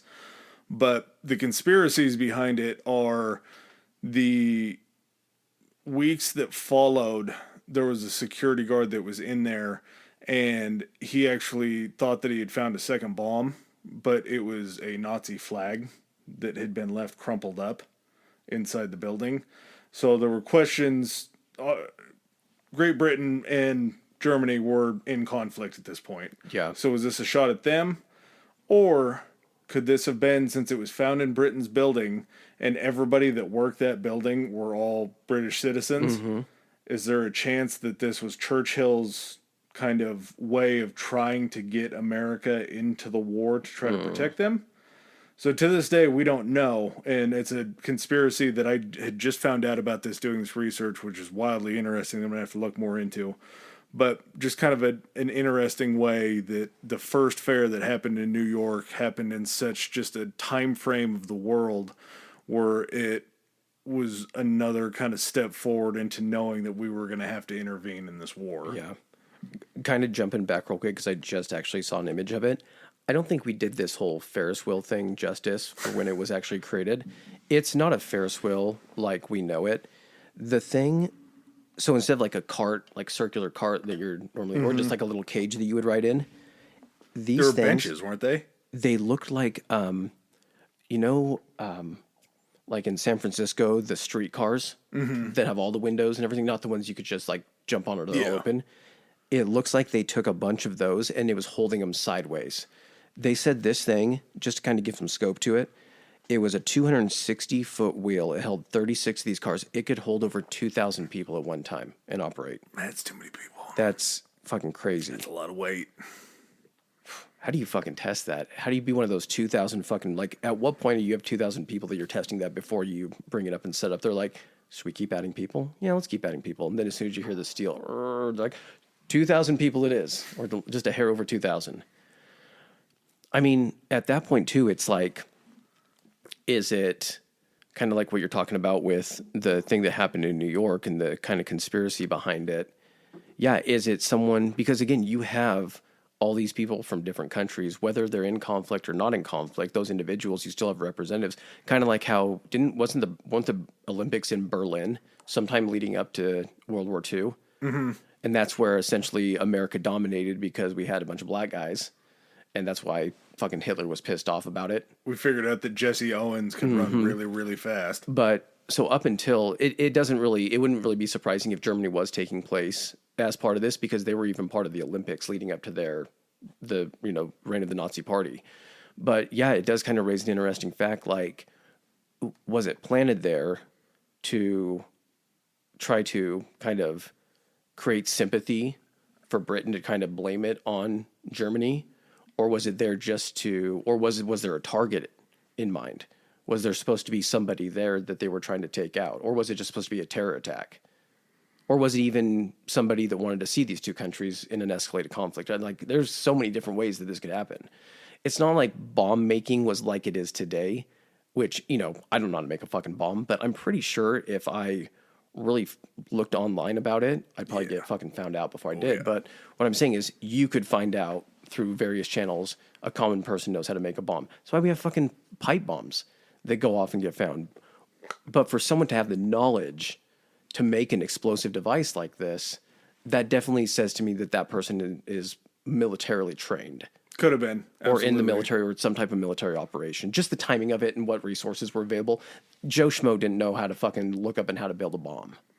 Well, and I didn't know this at this point until I started looking into this, but prior to World War II, there was a pretty decently set up German secret organization that was over here that had spies that were working within our country's borders. Basically just like a precursor to Soviet agents over here during the Cold War. Yep. Everything. They had sleeper cells, basically, is what they would kind of probably be known as. So there were, beyond just the odd Nazi sympathizers that were in America, there were Germans on the ground that could have perpetrated this.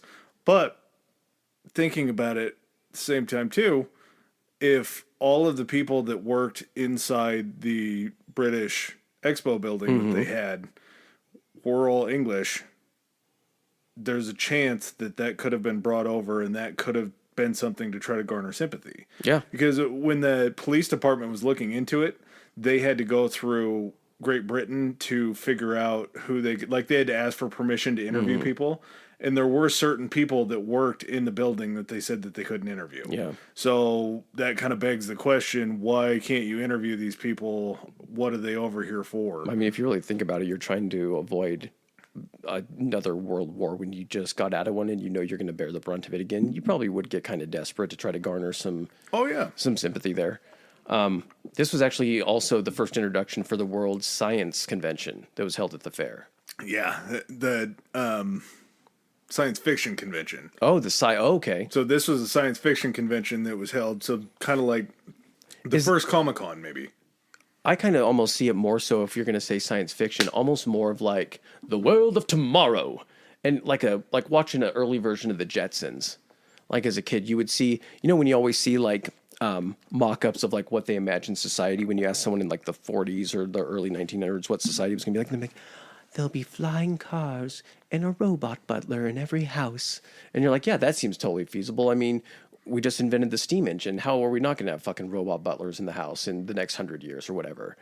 But I think that's where you would see like the mock-ups and models of like the future cities with like public transportation system and monorails and everything. And that stuff is going to also find its way in here. Yeah, there's certain things that were built at World's Fairs that are still used today that we just kind of take for granted. And this will be kind of where we get out of the explanations of kind of the bigger World Fairs. And there's so many of them.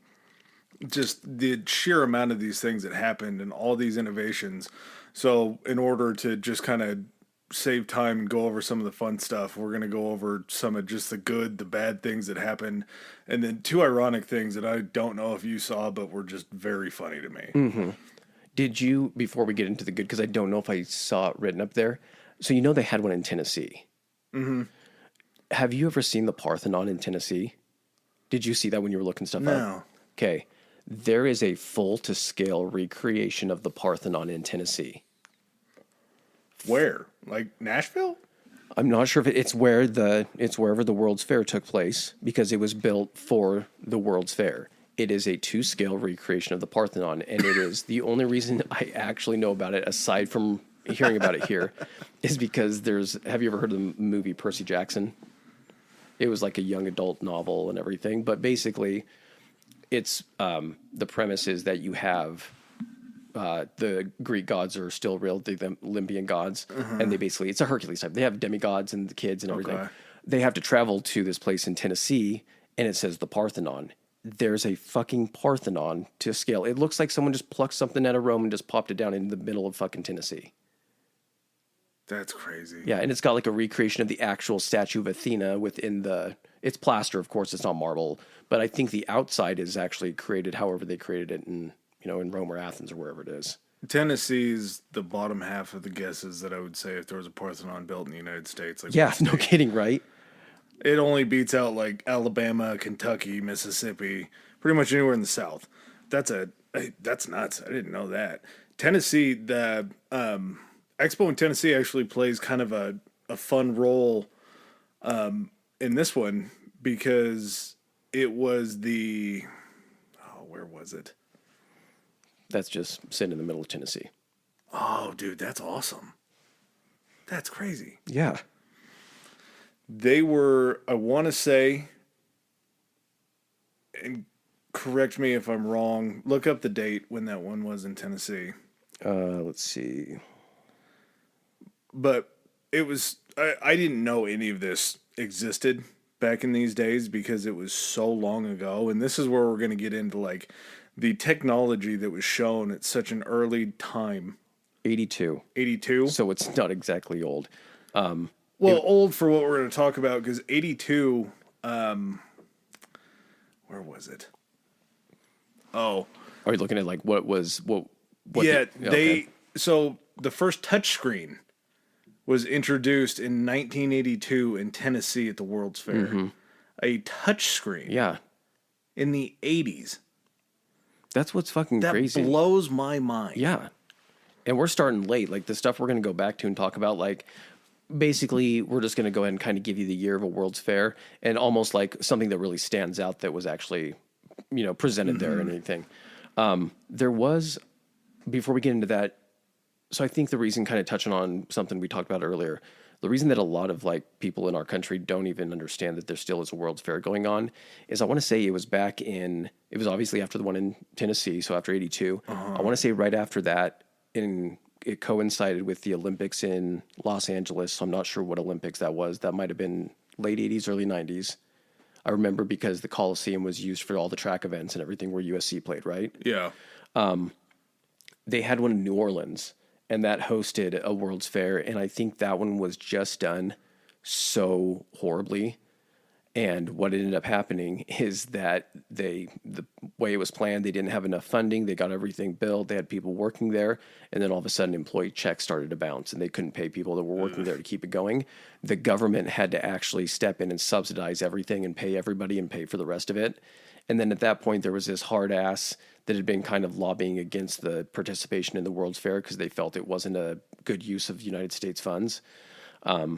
They made it a law that any participation in the World's Fair would be done without government funding or anything like that. So that being said, because then private people would have to put on our exhibitions and build the pavilion, the United States just kind of stopped showing up to World's Fairs. And we haven't been part of it next. I think when Colin Powell was Secretary of State, he sent an official letter. There was a World's Fair that was supposed to take place about 4 years before he sends this letter.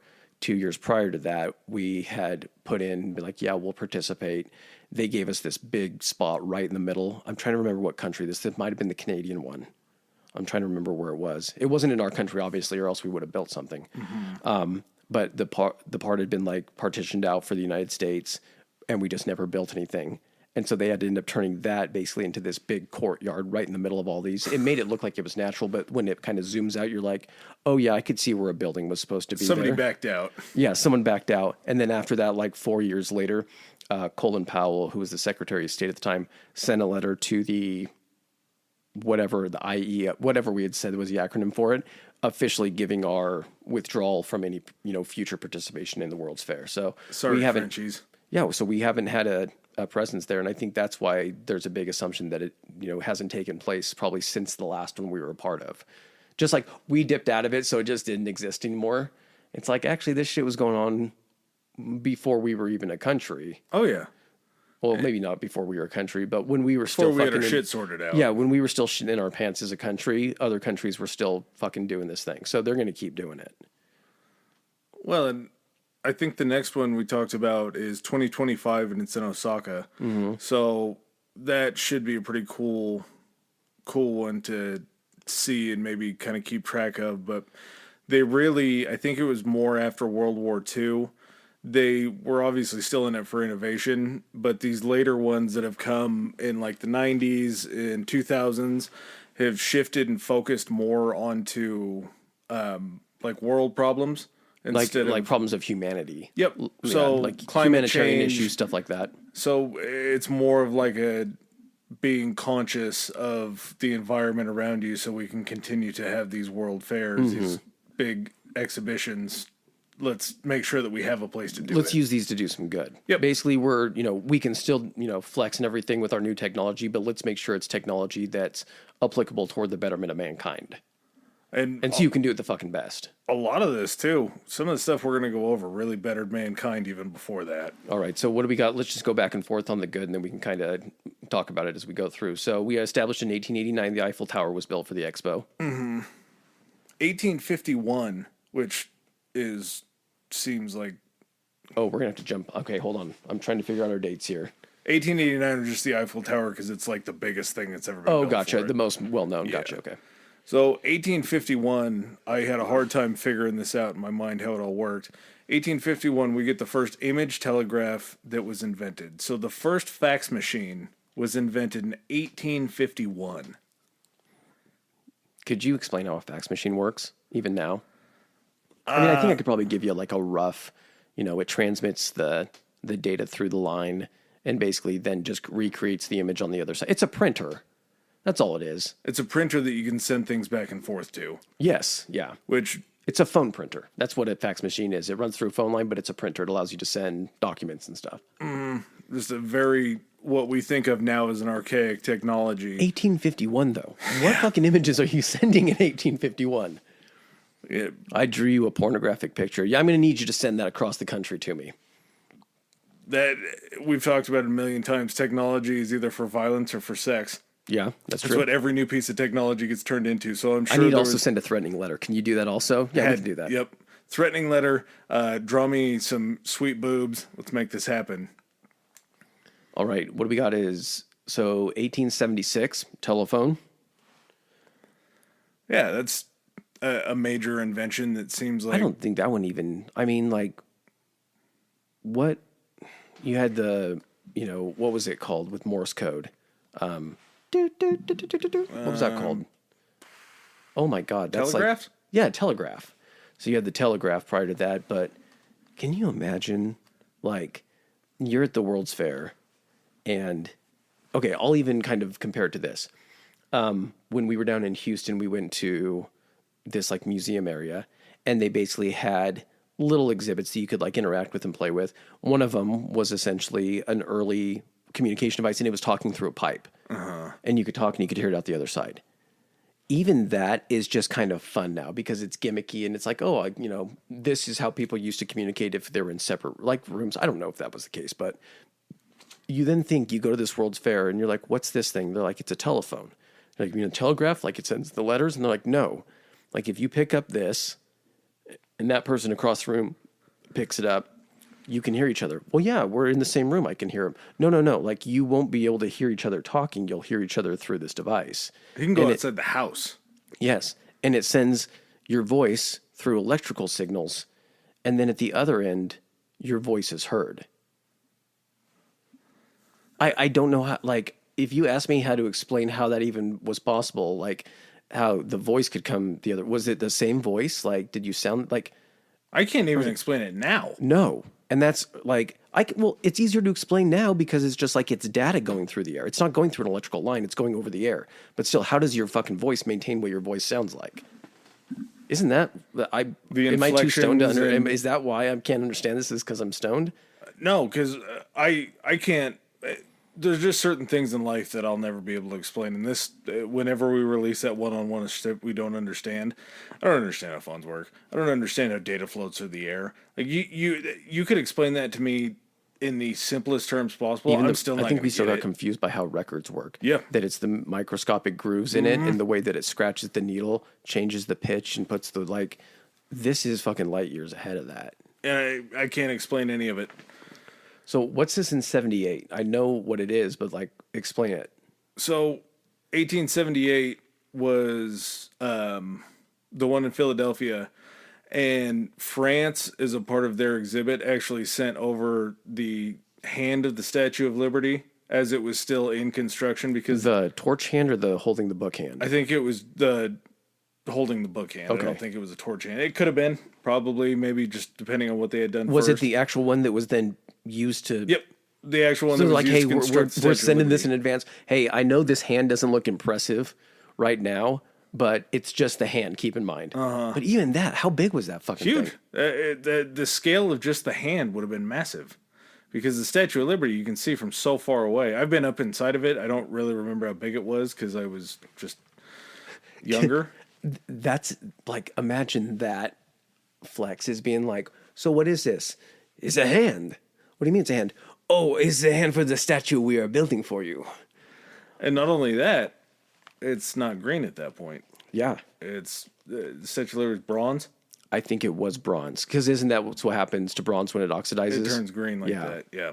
So you're seeing a giant bronze hand, and that's just like the teaser. We're talking about just the hand, not as tall as it is, and I think it's probably pretty to scale. Mm-hmm. So it's just massive. So I'm sure America got it over here like, that's what you guys are building us? That's what you're doing? This is sweet. Yeah. That had to have played into them going into World War II as friends. Like, hey, man, you remember that big statue we built you back in the 1800s? Yeah, you want to come over and maybe help us out? Yeah, we're calling in the favor. All right, so 1893, again, the Ferris Wheel. That's still fucking crazy. You got like fucking train cars on this thing. I'm going to let you do this thing on... I'm glad you are. Yeah, I'm going to let you do this one because I know you were really excited about this one. This was also in 1893. Yep, same time. Big fucking year. Chicago had it going on. They did. They showed up and showed out. And this one is just a personal... Out of everything they did, Space Needle, Eiffel Tower, this is my number one. So in 1893, they created a humanoid robot named Electro. And it was built by the Westinghouse Electric Corporation. They built it over 37 and 38. What? Are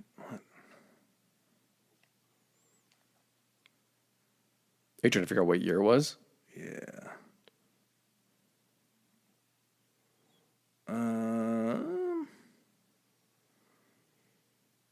Okay. So maybe I was wrong on my day here. This happens in the course of doing all this research. It looks like it must have been in 39. Yeah, because it was the New York's World Fair. So 1939, not 1893. This wasn't in Chicago. This was in New York. Okay, they're Electro, robot built by Westinghouse. Oh, Yeah. between 37 and 38. So this robot was 7 feet tall. It weighed 269 pounds. It had a decently human appearance, but he could be walked by voice command. Yeah, and he was able to speak 700 words. I kind of look at it he had a robot dog, Sparko. The way I would kind of describe Man's it. best friend, robot's best friend. Yeah, he is the color of C-3PO, kind of that dull gold. And he kind of looks like almost what you would envision if you were in the fucking early 1900s, a robot of the future. Humanoid with a face, but just like smooth everywhere. Almost kind of like very science fiction-y. Very much so. Yeah. And that could have played in. Maybe that's why they introduced him in New York, because it was the first science fiction fair. That probably blew those science fiction nuts dicks off, seeing a real robot. He was beyond the voice command, beyond the words, that it was just a record player inside of it. The coolest part about this thing, and this is where I know that it was just 100% humans that built it. They built a robot that could speak and walk, but they also built a robot that could smoke cigarettes. How cool is that? That you could teach a robot to smoke cigarettes. What do you think that conversation is like? We got to make this thing seem as human as possible. What do humans do? And they're sitting there like, well, they talk. Yes, they talk. They walk. Yeah, they walk. Like, what else do they do? And they look around the room, and everyone in this boardroom is fucking sucking down these cigarettes in a late night brainstorming session. Fucking just ashtrays full. They're like, what do we do? Like, make it fucking smoke. Someone's like, come say that again. It needs to fucking smoke.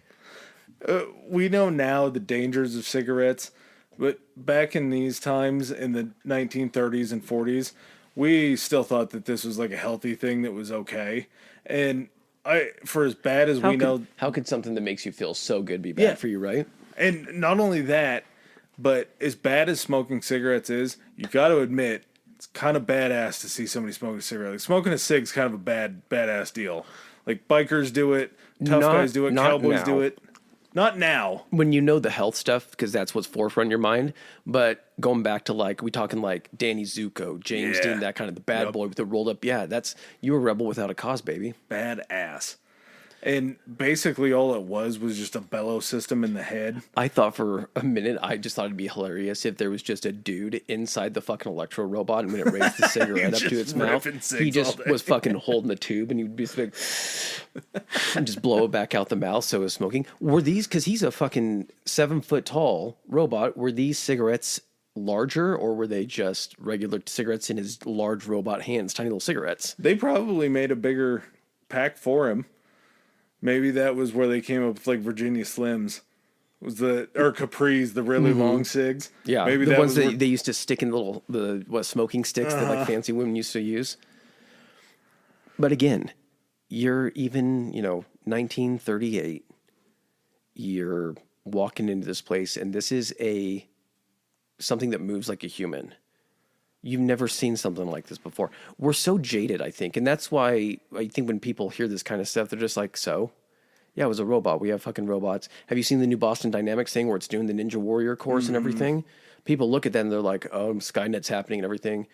That's just like, we see that and we're just like, that's obvious. That's just obviously the next level of advancement. People understand that engineers and everything that can build those things. It's almost like they're so far beyond the scope of like a normal person's thought process that they just look at that and they're like, of course there's people smart enough to do that. I'm not even going to pay it 2 cents. You've seen previously what they've done. Yeah, so you've seen the robot dogs, and we've seen, it's also too, if you're thinking about it, science fiction movies, they're not a thing. So the first time you're seeing this, it's not like you have it in your head to where you're like, I see that shit on TV all the time on Flash Gordon or anything like that. This is the first time you're seeing something in real life where you're just like, oh, this is like right in front of me. This is real. This isn't a tiny little prop that someone is moving with sticks and trying to make look like it's real. This is literally this thing talking in front of me. It moves. It fucking smokes a goddamn cigarette. It does all the things that you need a person to do. How long before these replace us? This guy can already smoke cigarettes? We're gonna be out of a job in 3 years. God damn you, Electro, and your stupid dog. Electro was the original "they took our jobs" guy. Yeah, exactly. They're going to be outsourced to all these Indonesian robots. They're going to take our jobs. Oh. 1904. Fucking big one. First ice cream cone. That's a big one. I'm sure it was sugar. It definitely couldn't have been a waffle cone. Waffle cones had to have come along. So it was a wafer. They just had big wafers. Yeah. And they ran out of the traditional cups that they were trying to use. And they still had a ton of ice cream and everything. So they took the wafers, and I think they just got them, either steamed them or got them wet and pliable. Or maybe they just did it as soon, because, you're baking them. It's basically just a small tiny waffle iron. Or it's a big iron, but it's like smaller cells.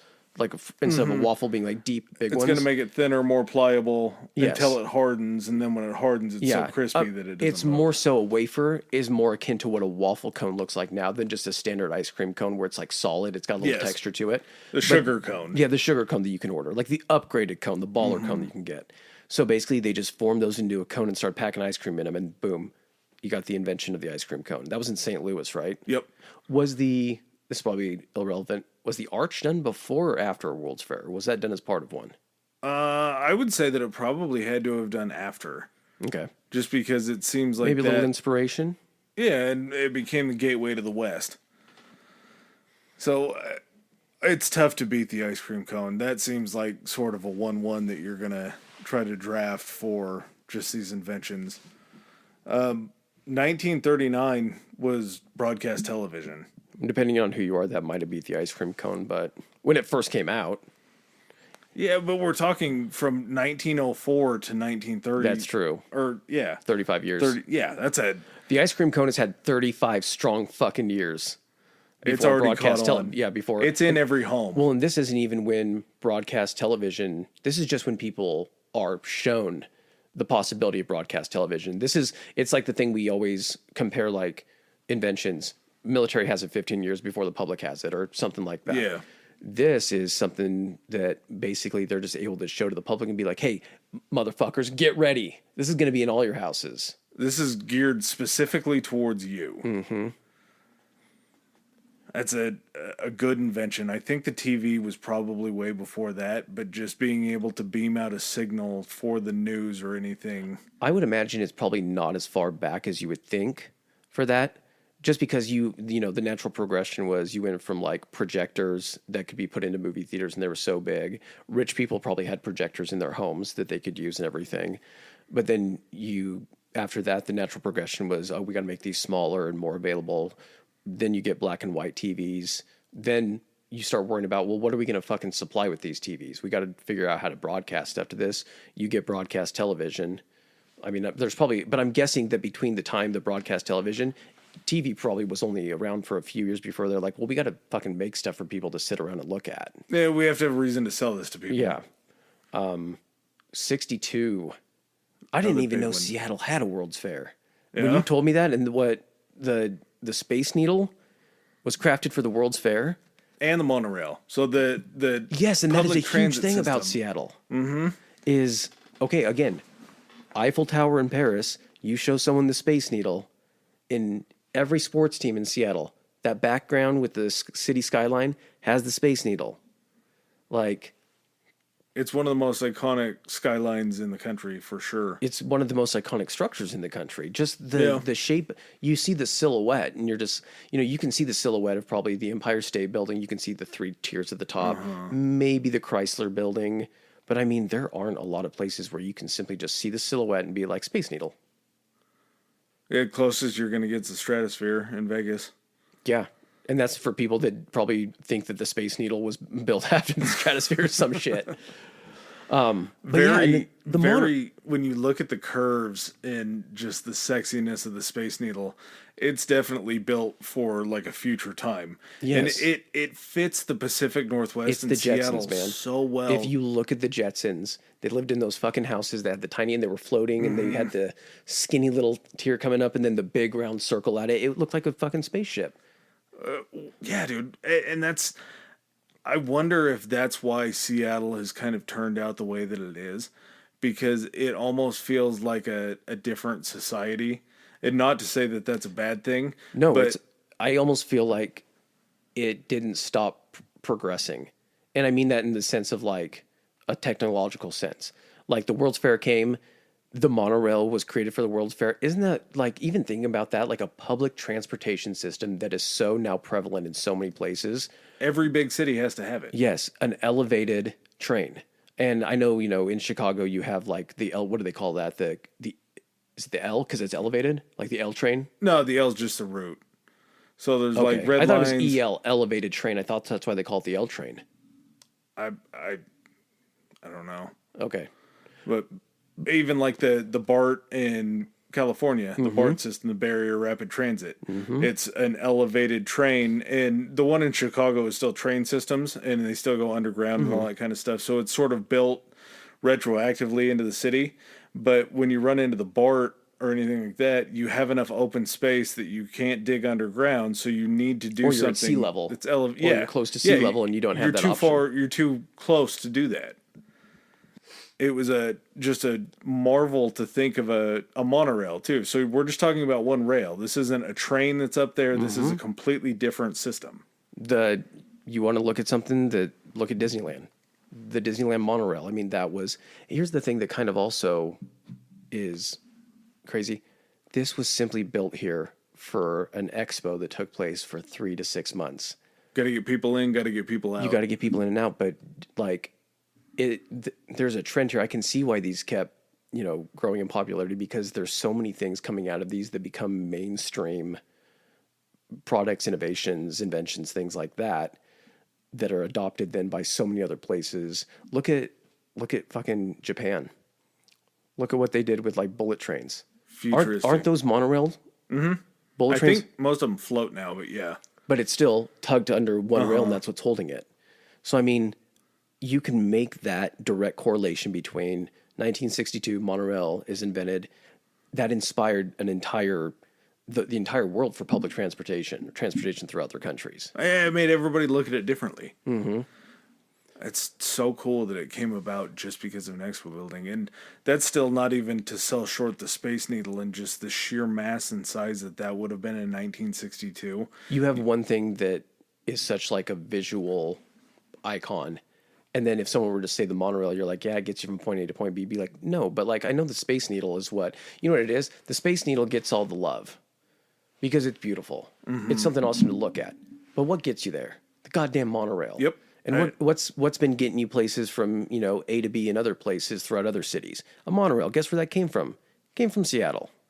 And we can use this, which I'm sure was probably something that they looked into, is like, even after the World's Fair, this is something we're going to be able to use. And the Space Needle, I'm sure, has driven tourism so much in Seattle that it still just makes tons and tons of money. Last time we were up there, it was like it was probably a 2-hour wait in line to get up there, or you can buy the express pass. I've never been in it. I've Really? been very close. I've stayed in a place that had a view of it literally within a quarter of a mile, and that was amazing. But I've never taken the time when I've been up in Seattle to actually go to the Space Needle, but it'll be on my, hey, that gives us an excuse to go check it out. Well, and best part about it is it's in a legal state, so you can be high while being that high. Yes. But you can either, I think it's like last time we were there, I think it was like $39 for a pass to get up there, or it was $79 for the fast pass, to where you could skip everybody that was in line. They still have a restaurant up there?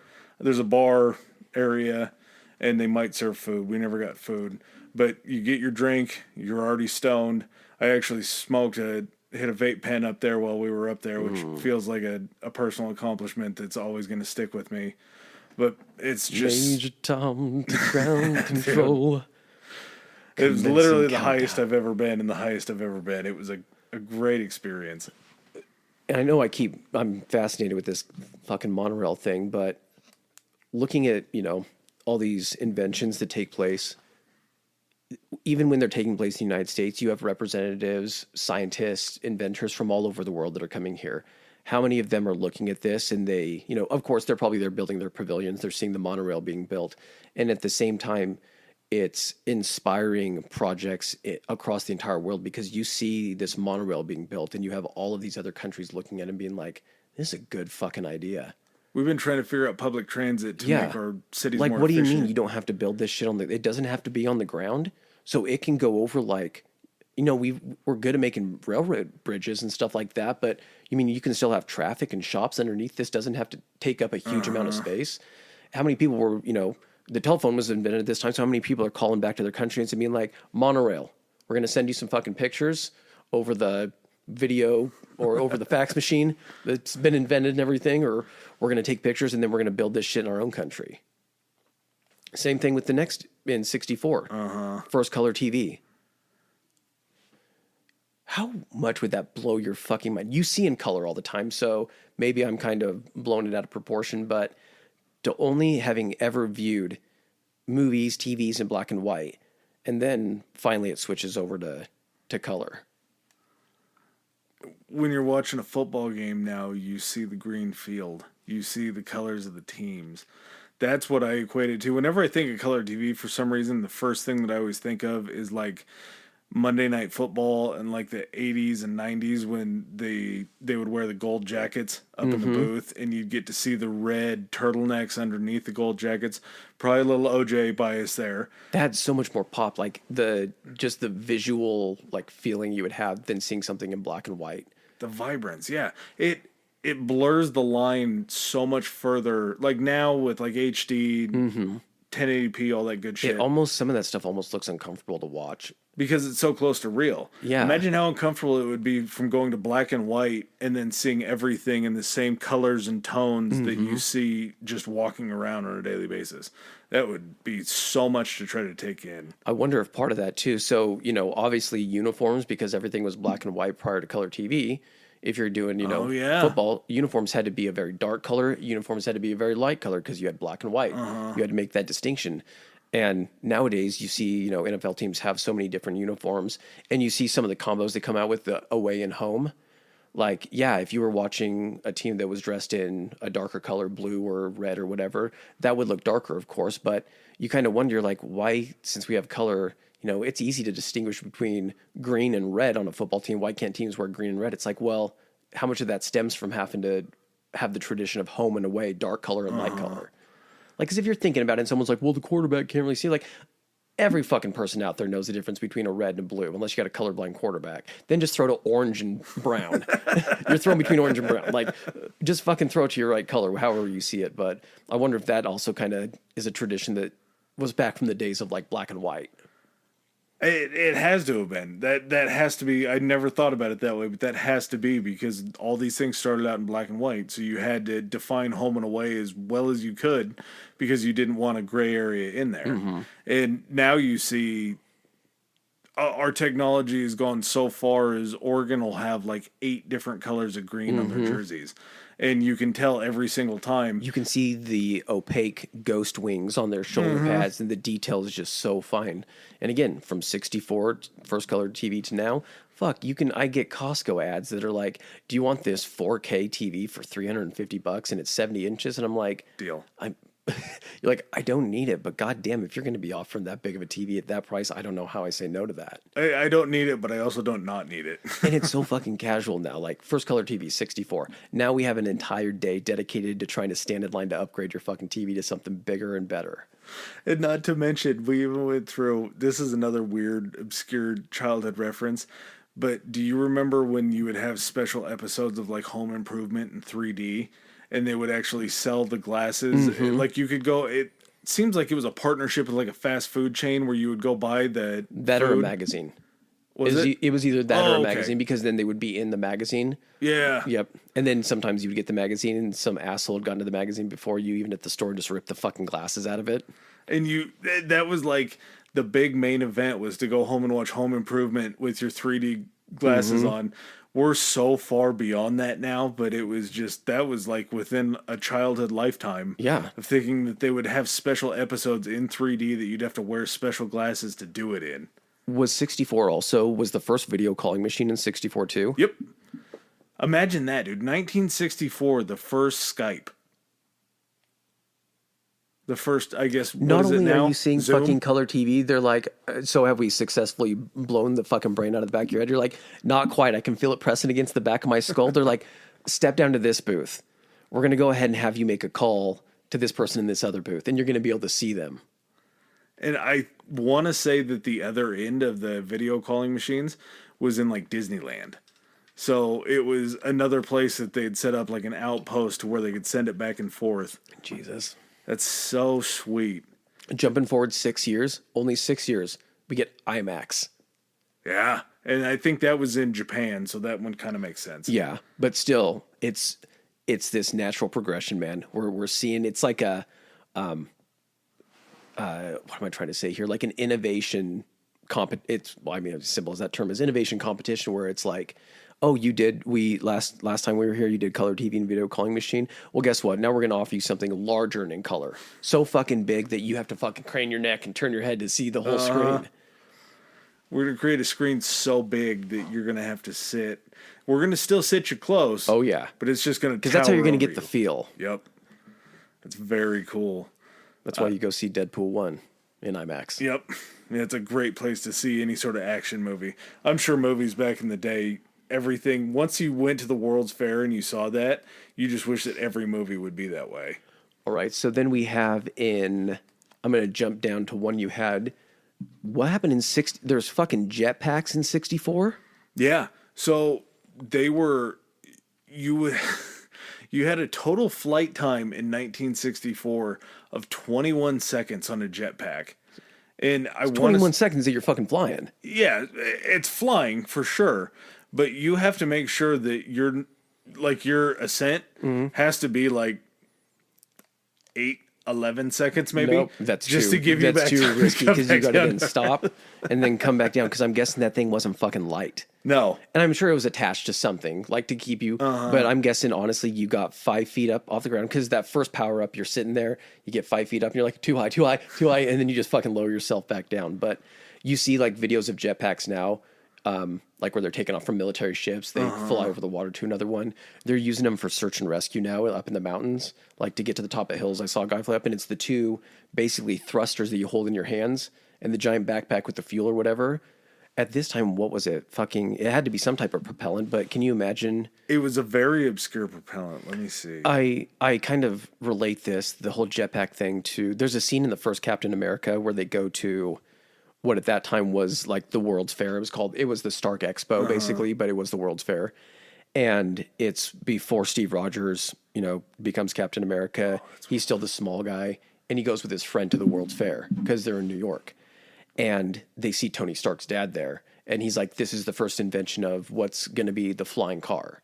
And basically it almost seems like it uses like a type of magnetic technology where it does like a reverse of the magnet, where you try to put two of the negative ends together and the magnet repels itself. Mm-hmm. However the fuck that works. But basically the car hovered for literally 3 seconds at full power, and then the fucking thrusters crapped down and it fell down. But it was still those 3 seconds of where people were watching it and had to just be sitting there. Same thing with this jetpack. And everyone's just sitting there being like, where's the fucking wire? Okay, where's the wire? Where's the wire lifting this guy up? And he's like, no wires. Like, watch this. He'll step out, turn around, the crowd can see it, and then he'll lift off. Like, and then imagine like trying to go home and explain that to like your friend that didn't get to go to the World's Fair, being like, and they had a guy that could fucking fly, and he's like, bullshit. And he's like fucking Superman. He had this thing on his back and he flew. Would it surprise you if I said that the first fuel for the jetpack is a household item that you use? Let's see. Ammonia? I don't think you'll be able to guess. Then just tell me. Hydrogen peroxide was the No, fuel. that makes perfect sense. Really? Yeah, because the big thing too, kind of off on a tangent, if we were to find water on the moon, the reason that would actually mean something, when you hear like, if we found water on the moon, we could establish a base. When I first heard that, before I really like thought into it, I was like, oh, for survival, because we could take water and there would be water to drink, and you could make a greenhouse and you could water your crops and stuff like that. That's like a very small part of it. The other part of it is that you can take water, extract the hydrogen, and make fuel, because that's what they would use for a lot of the actual booster rockets, and like the main fuel was a hydrogen-based fuel. Okay, so it would be like fuel to maybe get home? To get home, or to establish a base to then, because again, remember so a fuel source, yeah. Because the gravity is so light on the moon, you don't have to have as much fuel. That's the whole point. What limits space travel is because it takes so much weight and fuel to break our atmosphere. If you're launching from someplace that has a fraction of our atmosphere and gravity, you don't need that much fuel. Like, look at the lunar landers, those like fucking rinky-dink little things that look like they're covered with the gold foil. Yeah. Those things are able to blast off from the moon just themselves and get into orbit. So that's kind of been the big thing. So, I mean, that makes sense that it would be a hydrogen-based fuel. Hydrogen peroxide, though, something you clean out cuts with, is not something that I would assume. How did we miss the goddamn club sandwich in 1904? I had to throw this in. You're putting all the fucking top hits down here at the bottom. Yeah. Not only that, god damn it, man, we got the club sandwich in '04 and the hamburger. I had to throw that in because it's Adam, it's a fucking staple of America, dude. It is. And this was the first time. This is where you have the argument of who created the first hamburger in America. Was it okay?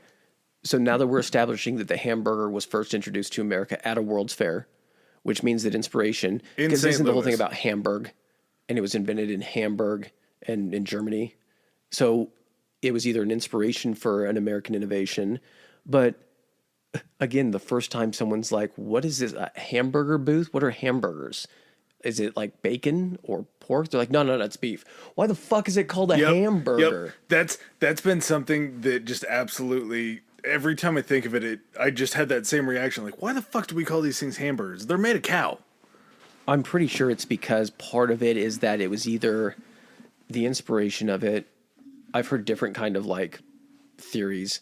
Part of the inspiration, you know how there was the big German population that we talked about prior to like the World War II and all that kind of stuff that moved over and like settled in like the Northwest, Michigan, Minnesota, all that. Part of it was that they brought over hamburgers. It was a person from Hamburg that brought that over and started making them in the United States, or maybe just like put his own spin and popularize them, and he called it a hamburger. Well, and it was just basically like a minced steak, but when it got over here, that was when it was put between two slices of bread. And the thought that they've had, and this is where a lot of the debate comes, because there's a place called Louis' Lunch, and it's over in New York, and they are the claim to fame for having the first hamburger. but that place is predated by this World's Fair menu where the hamburger was introduced. And all they basically did was it was supposed to be like an immigrant's lunch that they would take out. And there's something about like it's very hard to cook an actual steak compared to ground meat because it just is going to cook You way can faster. get the heat within the I don't know, the fibers of like the meat and everything like that. Everything's broken down. It's smaller and everything, yeah. So Louis' Lunch said that they put it between 2 slices of bread. They put tomato and onion on it, and that was like the meal that was on the go for the workers. Excuse me. So their claim to fame was that it was an immigrant lunch that was made for workers that were out doing steel, but it was predated by this in St. Louis, so they can't really claim that they were the first hamburger in America because there was already record of it being at a World's Fair. It's like for Philadelphia and I'm not saying that that's not where the cheesesteak was invented, but is it that the cheesesteak was just found by the guy that opened the original cheesesteak and he found that? It doesn't even have to be that they were selling them somewhere else. He could have been somewhere else and someone was like, oh yeah, I'd like to do this thing where I actually slice the meat really thin and then I grill it with peppers and onions and everything. He's like, that's a good idea. I'm going to go ahead and fucking do that. It could have been an individual's idea. The thing that's also crazy about this is how many times if you're fucking like dicking around online do you see different burger rankings? Everywhere. So not only in 1904 is it the advent of essentially the hamburger to popular American culture, it's still something that is like a constant battle today for who has the best burger. Now it's the big thing about smash burgers for smashing these fuckers flat, which in essence you're like, yeah, thank you, smash that flat and drive out all of the fucking oil and grease and everything. But you get that beautiful crunch with it. You do, and that's why it's fucking delicious. And then you also don't feel as guilty. Like these are smash burgers. I could throw 3 patties on this and it's like one regular patty. Yep. Yeah. But you do get that crunch and like the little burger remnants on the outside and the crisp and everything. Your ounce ratio, it's still just as healthy for you or unhealthy for you as just one regular burger. Oh, it's got to be healthier. They drive out all the grease, right? Has to be, yeah. But just to think that that's been something that even now we're sitting at 2023, almost 120 years later, and people are still trying to innovate with different toppings, different makeups of the chuck and the meat to fat ratio and all that kind of shit. It's just like all coming out of this just thing that was invented for convenience to try to feed people as quickly as possible out of like a food cart or some shit. Well, and the club sandwich. Well, and that's why I had to throw both of these on there because there is such thing in just being a food guy. I've told you before, I think my favorite thing to make just from flour to in the oven is pizza. Mm-hmm. Whenever we do burgers, I always feel like there has to be some sort of different innovation to come up with because it's always me trying to chase a perfect burger. And I think that I've found my perfect burger, but a club sandwich is something where the variance in it can be from something that you just eat and don't really taste. The club sandwich strikes me as a stoner idea. Yeah, yep. You get an extra layer of bread in there, so you get a little extra sustenance with it. Like you can make one for $3 or you can make one for $300 depending on your ingredients. You're just sitting there and you're like, what should we put on this, man? I'm so hungry. Oh, turkey. Turkey sounds good. What about some ham? Fucking put some ham on there. We got some bacon from breakfast. Holy shit, throw that on there. Oh, what else should we put? We'll put a piece of bread on top of that. Oh, that's going to be it? Nah, dog. Repeat it. Same thing on top. I have a love-hate relationship with club sandwiches because you can get whoever invented the toasted club sandwich. The fuck are you doing? Oh, don't.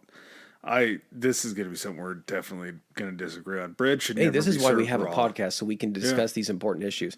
My outlook on it is a club sandwich on like fresh bread, soft bread.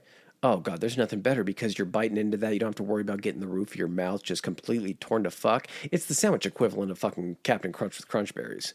It's just fucking, it destroys the inside of your mouth because it's such a big sandwich that to get over the entire sandwich and that hard ass bread, it's jamming that bread up against your top of your mouth. A nice soft piece of bread throughout the whole sandwich, man. And then you're not, that middle sandwich, you're able to compress it a little bit.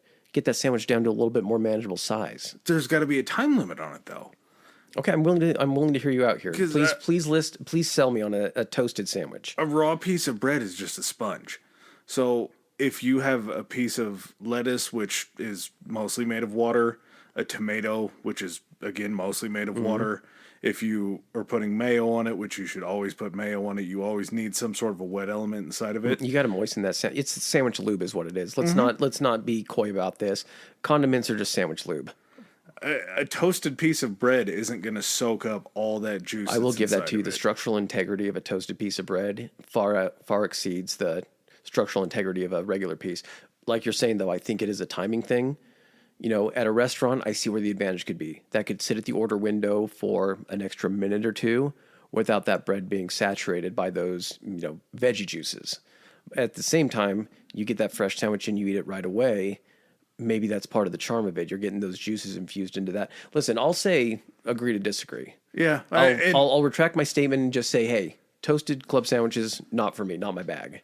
And my main argument would just be the textural difference too. I will say this. Because to get a little crunch with I was going to say that softness, if you can get that crunch and that bacon it's not the soggy bacon, it's the bacon that almost like breaks up the whole bacon when you're eating it. Like, yeah, I could see why that gives you that extra just sensory factor of it, that crunch to it. Yeah. I'll give you that. I'll give you that. All right. So I'm trying to kind of find the date. So we're staying here in chronological order, so we're not missing fucking bangers like the goddamn club sandwich and hamburger. One that we missed that we got to go way back for, 1893 zippers. Zippers took till 1893 to figure out. I'm trying to figure out, what does it always say on a zipper? Is it ZY something? I think it's XYZ, isn't it? It's something like that. Hold on. I got zippers on my bag. And that's the thing, is any zipper that you look at has... YKK. YKK, yeah. YKK. Any zipper that you look at is always going to have that on there. Can you imagine patenting the fucking zipper? Oh, dude, that's a hell of an invention. That's got to be... You're not going to be the richest guy in the world now because they're so cheap to make. You were trying to tell me a few podcasts ago, we were trying to talk about inventions and what had the most impact on the world. I think it was we were kind of joking about it, and you said like treadmills have had the most. I think if you look at, aside from like maybe penicillin and all the stuff that kind of came as an offshoot of penicillin, is there anything more widely used than a fucking zipper? No, it's got to be the greatest standalone invention. Because the zipper is really all you need. It's always going to be... We get into, like, you get Velcro and all that shit, but nothing's ever going to be as strong as a zipper.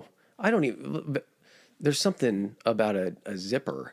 I don't know if it's... Like, it's such a simple thing. Like, how are you going to close this? I'm just going to make alternating teeth on this that through me pulling this little tabby, it just ends up locking it. Basically, someone looked at a gear and how a gear worked and said, I could probably just make this into some type of closing device.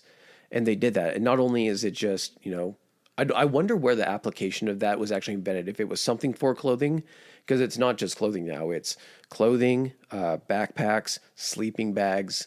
I know I'm going to miss a shit ton of stuff. What else has zippers? I mean, I think that covers but three insanely huge things. Yeah, I mean, tents, anything that you need to connect. Yeah, tents. A zipper or zipper device, something... pop-up tents or pop-up campers all have zippers to secure it. And the thing is, too, is it's not like, oh, this zipper isn't strong enough. Zippers can just be extrapolated and made to be huge fucking interlocking devices. And how many different inventions did zippers then go on to inspire? Like, if you're really thinking about zippers, do you think that an offshoot of that would be plastic bag sealing? Because then that showed them, like, we just have to figure out a way to do an interlocking system that maybe isn't a zipper, but maybe it's just like two rails that like... Still airtight, still watertight. Yeah, it's... I would argue to say that a zipper is something that you use on a daily basis more than anything else. Because they're just everywhere. Backpacks, I'm trying to think if I've gone... I mean, I wear sweats. I mean, I don't have a zipper on me right now, actually, but I used a zipper literally, 2.5 hours ago when I was in... You had one at arm's reach at all times to be able to see the YKK on it. Yeah. It's a very crazy invention that 1893, it's been around for forever, but 1893 seems like it's still fairly recent for something that's on just fucking everything. 1970. Cell phone. 1970. No wires. Cell phone. It was just a wireless phone, so I'm assuming... at a wireless phone, it's got to be like in Oh, houses. I'm thinking, yeah, the old Sony one that looked like the Zach Morris, the larger version of the Zach Morris Gigantic. cell phone Yep. that had still the hard antenna that stuck, or even some of the ones at home had the extendable antenna. Yeah, you can pull out to get better range, so you can hear somebody better. God, do you remember always seeing the shows where they have the kitchen phone? That's like the main phone, but it's got the cord on it that's like 18 feet long, so That you was can my literally family. walk around. Yeah. I grew up with that. The same thing. Exactly where it is. Just it was so big. Would you say that the wireless phone in a house was driven more towards adults or children? Adults. You think? Yeah. But adults just for convenience, because how many times did a kid come in and get fucking clotheslined while you had the thing wrapped around you at the stove trying to make something while you were talking on the phone? Or they came in and fucking either pulled the phone off the wall or jerked the receiver out of your hand or something. They're like, tired of your kids strangling themselves with the phone cord? Try the new wireless phone by Panasonic. I can just think as a kid, that was always the move when you were talking to your friends, or especially when you were talking to a girl that you liked. You always wanted to be in another room where nobody else could hear you, so it wouldn't seem so awkward. We had, I think, one in our house that we eventually got was a wireless. And I never had the one that had the retractable, the pull out antenna. And I feel bad that I didn't have that because I feel like there was something about the process of getting ready to make that call to that girl. And you got in your room and you got prepared and you extended that thing out to give yourself that crystal clear wireless phone reception. You wanted to hear every word she said. Changed a lot of slumber parties. The advent of that changed the mood of a lot of slumber parties. I do remember how much of a big gift it was because my older brother got his own phone line, and that was just the kitty's titties. Mm-hmm. That was the best gift that he had gotten, was having his own like independence before cell phones, before pagers, maybe even. I think pagers were probably a thing at this time because I always remember even in like Caddyshack. Yeah, like looking down, it was the big ass thing. But even at that point, I think all it told you was like call something. So it was basically just a tiny fax machine. This was, a phone line of your own was just such an independent move to where you could be on the phone all night talking to your friends and anything like that. And it was just such a cool thing. Luckily, after he moved out, they just turned that one to the computer line. So that way we had a free phone uninterrupted. line. Uninterrupted downloads. It still took you the full day, but you pray to God no one was calling on that line. There was less of a chance. Yep. All right, so then we go to 82. This one actually kind of surprises me that it took this long. Cherry Coke. Yeah, there was a litany of different flavors that were introduced in 82, but Cherry Coke stuck around because it was the most popular flavor at the fair. Like they did kind of like a straw poll to figure it out. But we see overseas, I'm very much tied into the culture of like candy and sodas from other countries just because it's something different than what you grew up with. Do you know there's a guy, this is kind of besides the point, but this might be actually useful information if anyone's interested. There's a guy who I think he runs a business here in the States, and his entire thing, he's called like the snack guy. And he brings in all of these snacks from all other places in the world, or all these little niche snacks, and you can just go online, and he does this thing. He has either like an Instagram channel, and he puts he's like, this is order number 9,422 for Deborah. Deborah wanted this, and he pulls all the stuff off the shelf, and he's pulling Japanese Kit Kats that are cookies and cream flavored. Mochi flavored. And he's pulling Rick Ross jalapeno cheesy chips, Snoop Dogg chips, like things that you never really see. But he's also pulling these things from like, oh, these are tiramisu from McDonald's in, England or something like that. And just the things that they have, kind of like just thinking how simple the whole thing, like, oh yeah, Cherry Coke was invented and, brought to the masses through World's Fair. Would there be any place if you were a company to unveil a new product to get a sense if this would be a worldwide success? Oh yeah.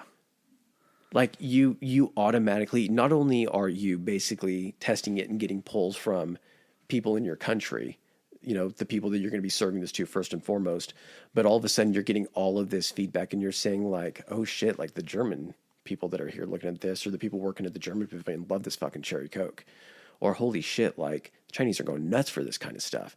And you're like, this is a fucking hit. Or you have fucking, how many, like you were saying, how Cherry Coke was just the winner of this. How many different fucking flavors of Coke were they rolling out at this point? Well, yeah, you can find those all around the world. They have just any flavor that you can think of is probably available out there. And this just speaks so much to the globalization that these World's Fairs help bring in. Because like you say, you get R&D at that point to where you're having people fill things out saying, well, I'm from Germany. I like this flavor over this flavor. You're rank choicing your flavors. So if you get a large contingent of Japanese people, it's the best cross section you could. It's the best worldwide cross section in one place that you can possibly get. Yeah, and it just spurs international distribution of all this different stuff that you're making. Here's my card. Oh, you run a distribution place over in Japan? Excellent. We should talk. Let's get this fucking ball rolling. So is that kind of, and 82, that's kind of around the time we probably stopped.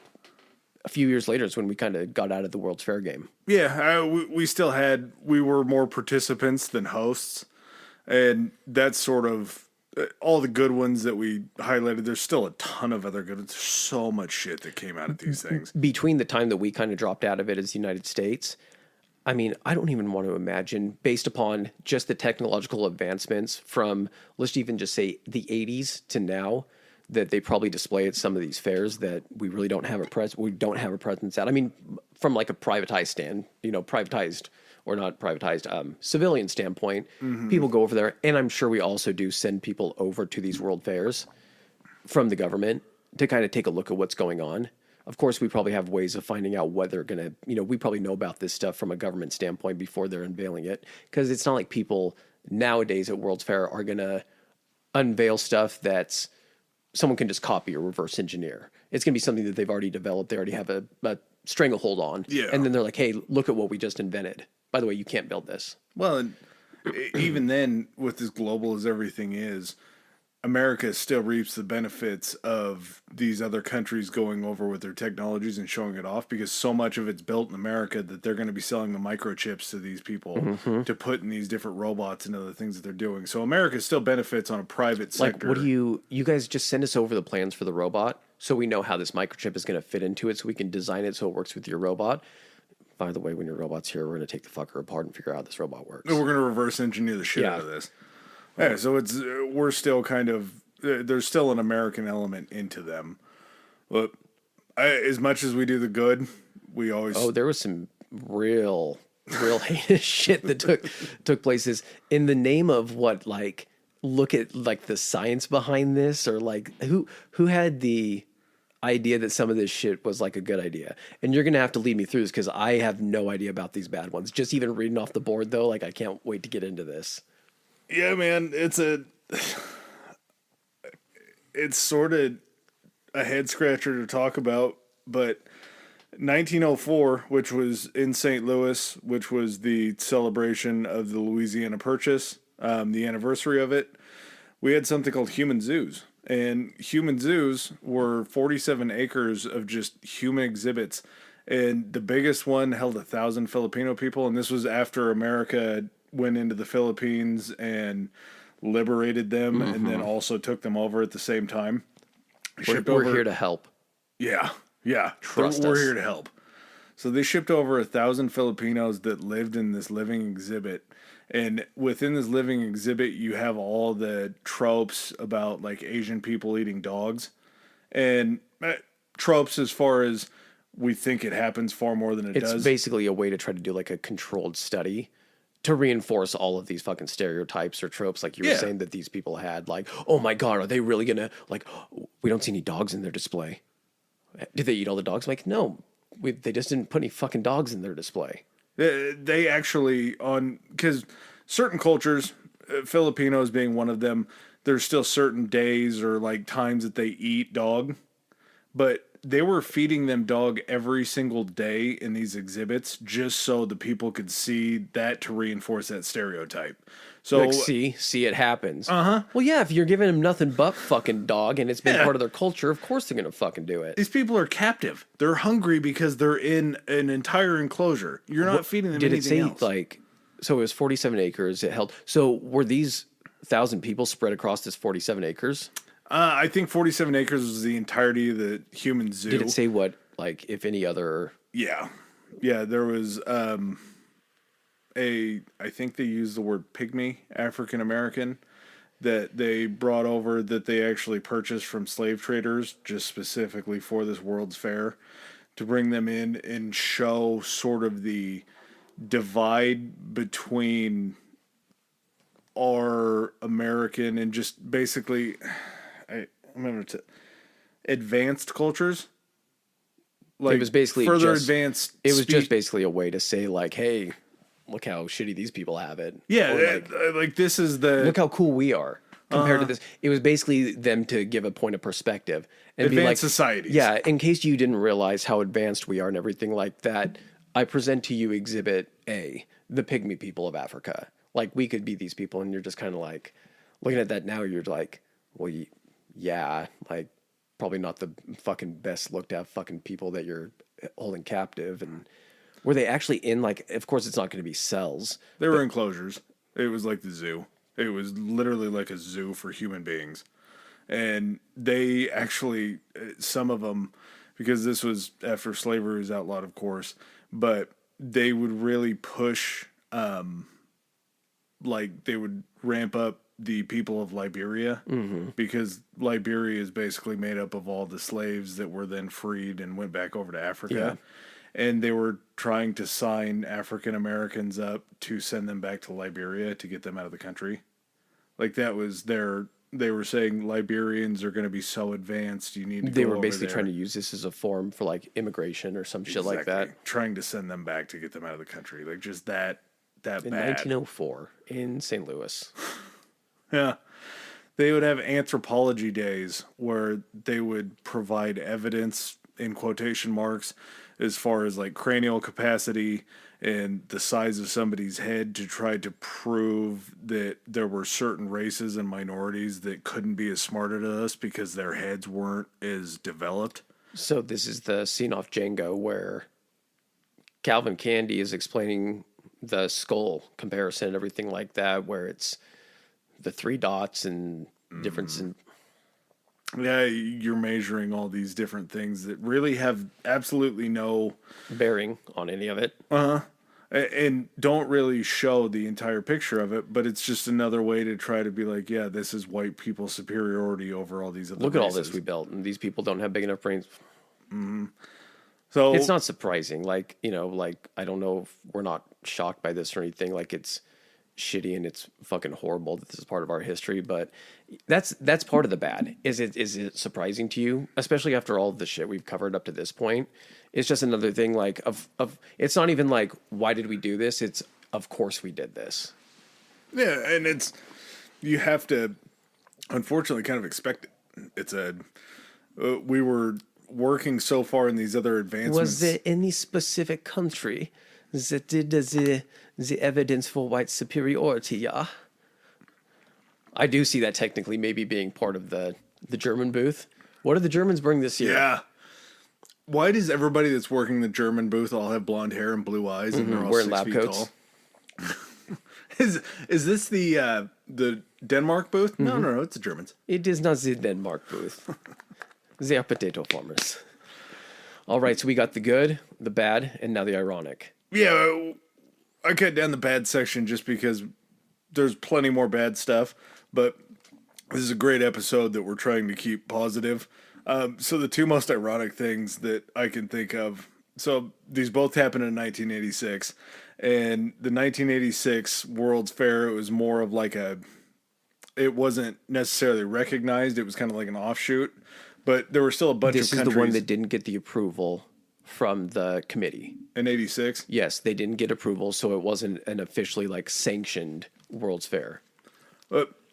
2 major things happened in 1986, and they're just, it's incredible. The first one, so the American exhibit that was scheduled for 1986, scheduled a year in advance probably to get all this stuff done, was America's penchant for space exploration. Look to the stars. Yeah, we're on our way. We made it to the moon. We're sending people back up there. We're making all this stuff happen. Unfortunately, I think this fair started in April.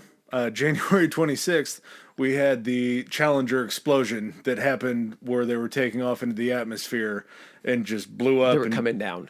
Oh, I are they actually coming just saw back some down? stuff about this. Yeah, because it was we just hit the 2 days ago, maybe within the last week. Oh, Probably yeah, a we're week right there, before. 26. We're right at the anniversary of it actually happening, and it was upon the mission they said Re-entry? went seamless, and it was within reentry that one of the tiles underneath. This I actually do know a little bit about. So during launch, when the shuttle launches, they say what it does is this thing called like rocket sway, and when they fire up the boosters, they say the tower that the rocket is on, the actual rocket with the shuttle attached, can actually like sway like 6 feet to each side. And then when the boosters hit, that's what then stabilizes it to get it to go level. And when that happens, when you see the slow motion, you see all of like, because the hydrogen is so cold in the tank, you see the ice, almost not the ice, but the frost kind of breaking loose. Condensation that freezes. Yeah, when the like arms break off of it to release the shuttle, they said there was something that came off of the big orange tank that they use, the primary fuel tank, came off and kind of hit the bottom of the shuttle. And what they think happened was you have those ceramic tiles that coat the entire bottom of the shuttle. They're all refract blocks. the heat. Yep, and that's what's able to withstand all the heat. It says it damaged one of those, and I think it made a hole through the ceramic coating. So when it was coming in on reentry, just that little hole, it burned a hole through the shuttle, and then that's what took it out. And that's why it broke up. But so you're saying that did they still go on with the exhibit? Yep. You can't pivot after 3 months. It's like What else are they going to come up with on such short notice? read the room. But Like, could you imagine all the people that they sent up there, and they're sitting there talking to people at their booth or in their exposition building about American space exploration? Like, every hey, single person coming in and be like, the fuck happened with Challenger? yeah. And you Are we just gonna have people talk about sitting Challenger there. here? There's probably like 3 people from NASA maybe there, and everyone else is just trying to work this thing, and they're just like, hey, I don't know what happened. It usually doesn't happen to us. We've had a lot of real good missions. Well, and it wasn't uncommon during even the World's Fair prior to this, when like we first started launching satellites into space. A lot of the Russian and American ones were like a challenge back and forth, or like competition between showing what, their space vehicle. So I think the first time that the Russians, because they got Sputnik up before we got a satellite up, and like they had a display of Sputnik, and America didn't have anything at that point. And then like the next year we had our space exploration thing, and then I think they had something related to space and like armaments or some shit. But ironically enough, also in '86, the Russian exhibit, what was its nuclear power? Yep.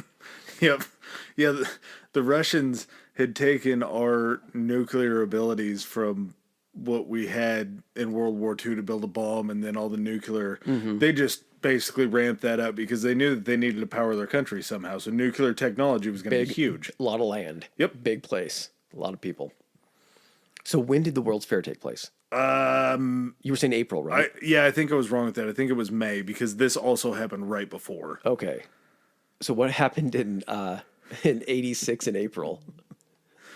We had the Chernobyl disaster. Chernobyl. The largest nuclear disaster to ever happen on Still the hear face of about the it earth. today. Yep. And we still, Really good this city series. is still cordoned off, and you still have to be let in and out through security, because you can only be in there so long, because there's so much nuclear radiation that it'll fuck your body up if you're there for Do you know too they long. have like supersized wolves in the forest around Chernobyl and shit?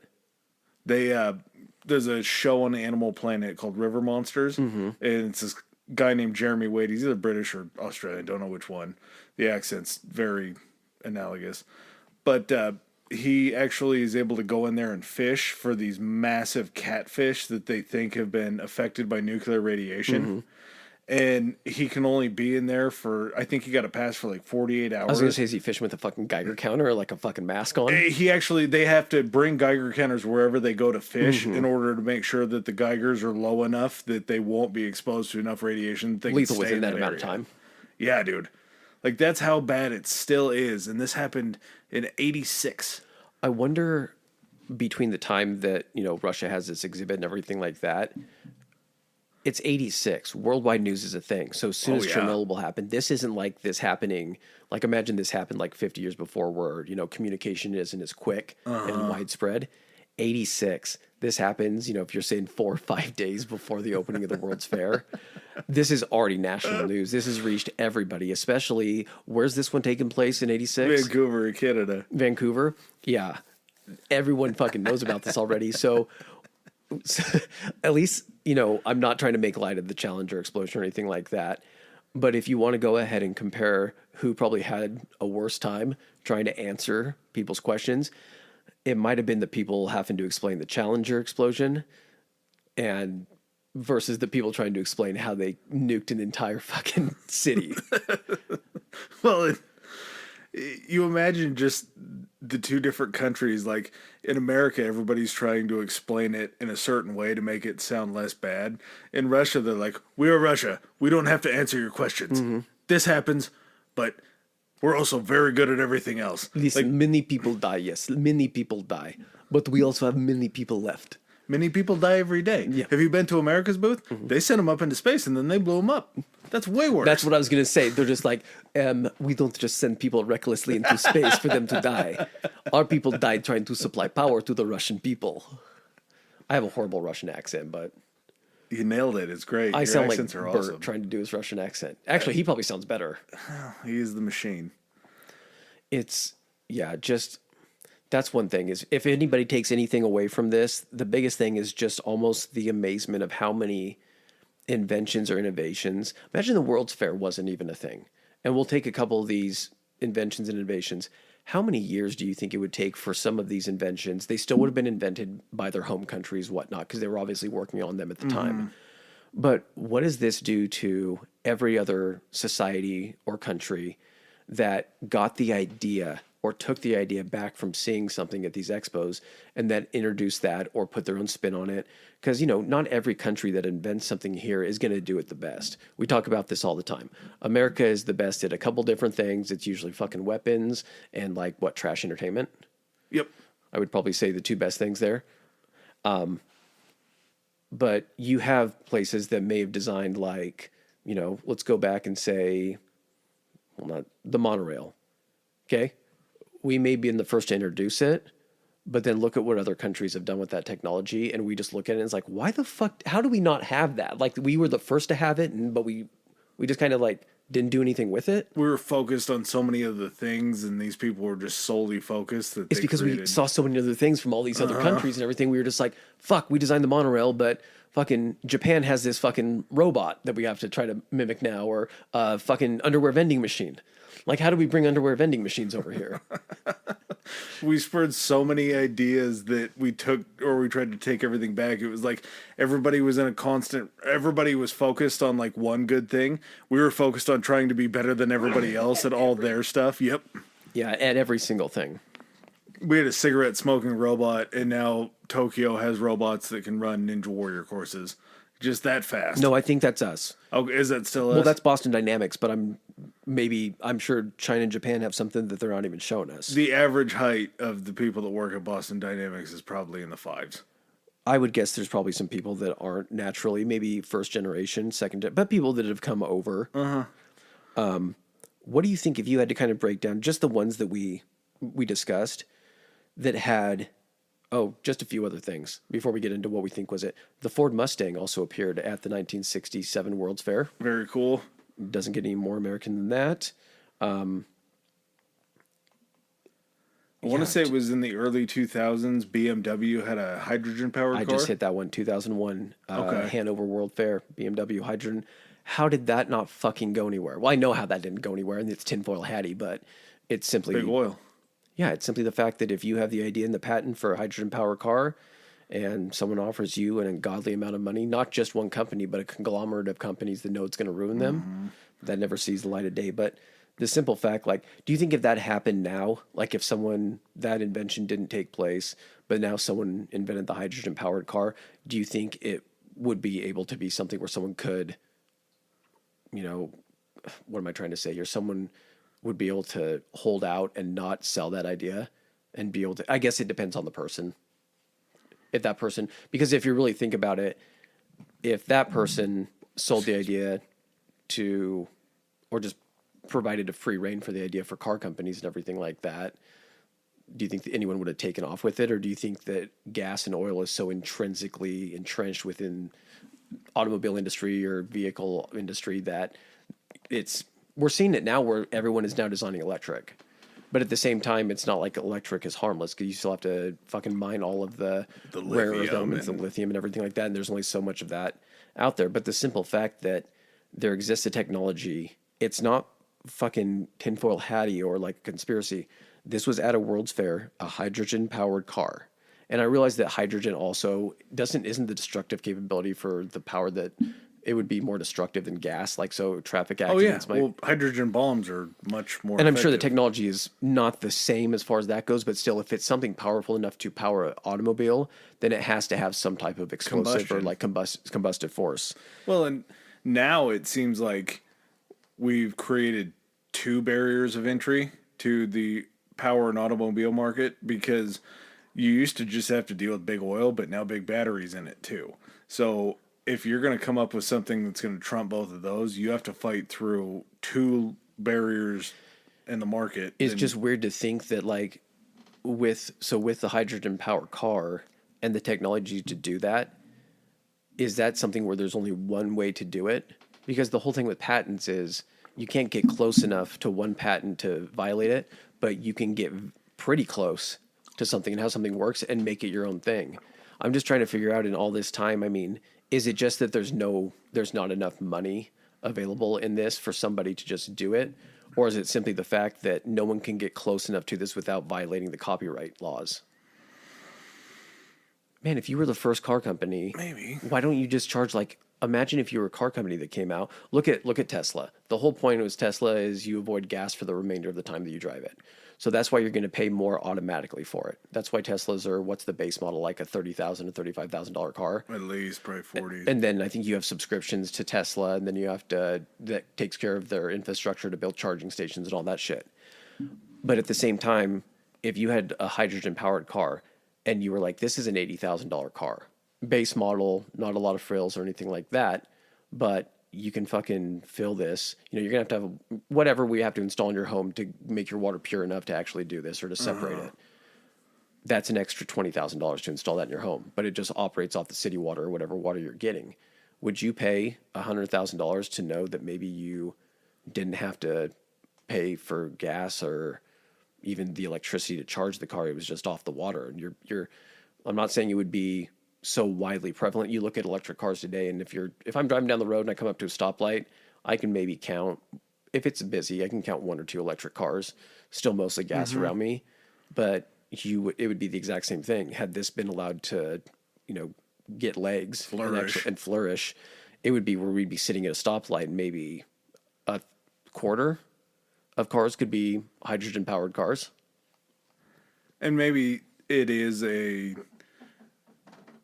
tough to harness type of fuel as far as, because like you say, if it's more of a combustible scary element, because that was one thing with Teslas when They start bursting into flames, getting too hot or something, right? yeah, when Teslas crash and something happens and those batteries are compromised, bad shit happens. Oh yeah. And I wonder too if it's something that if you would have hydrogen powered cars, if there wouldn't be a big enough industry outside of the actual production of those cars.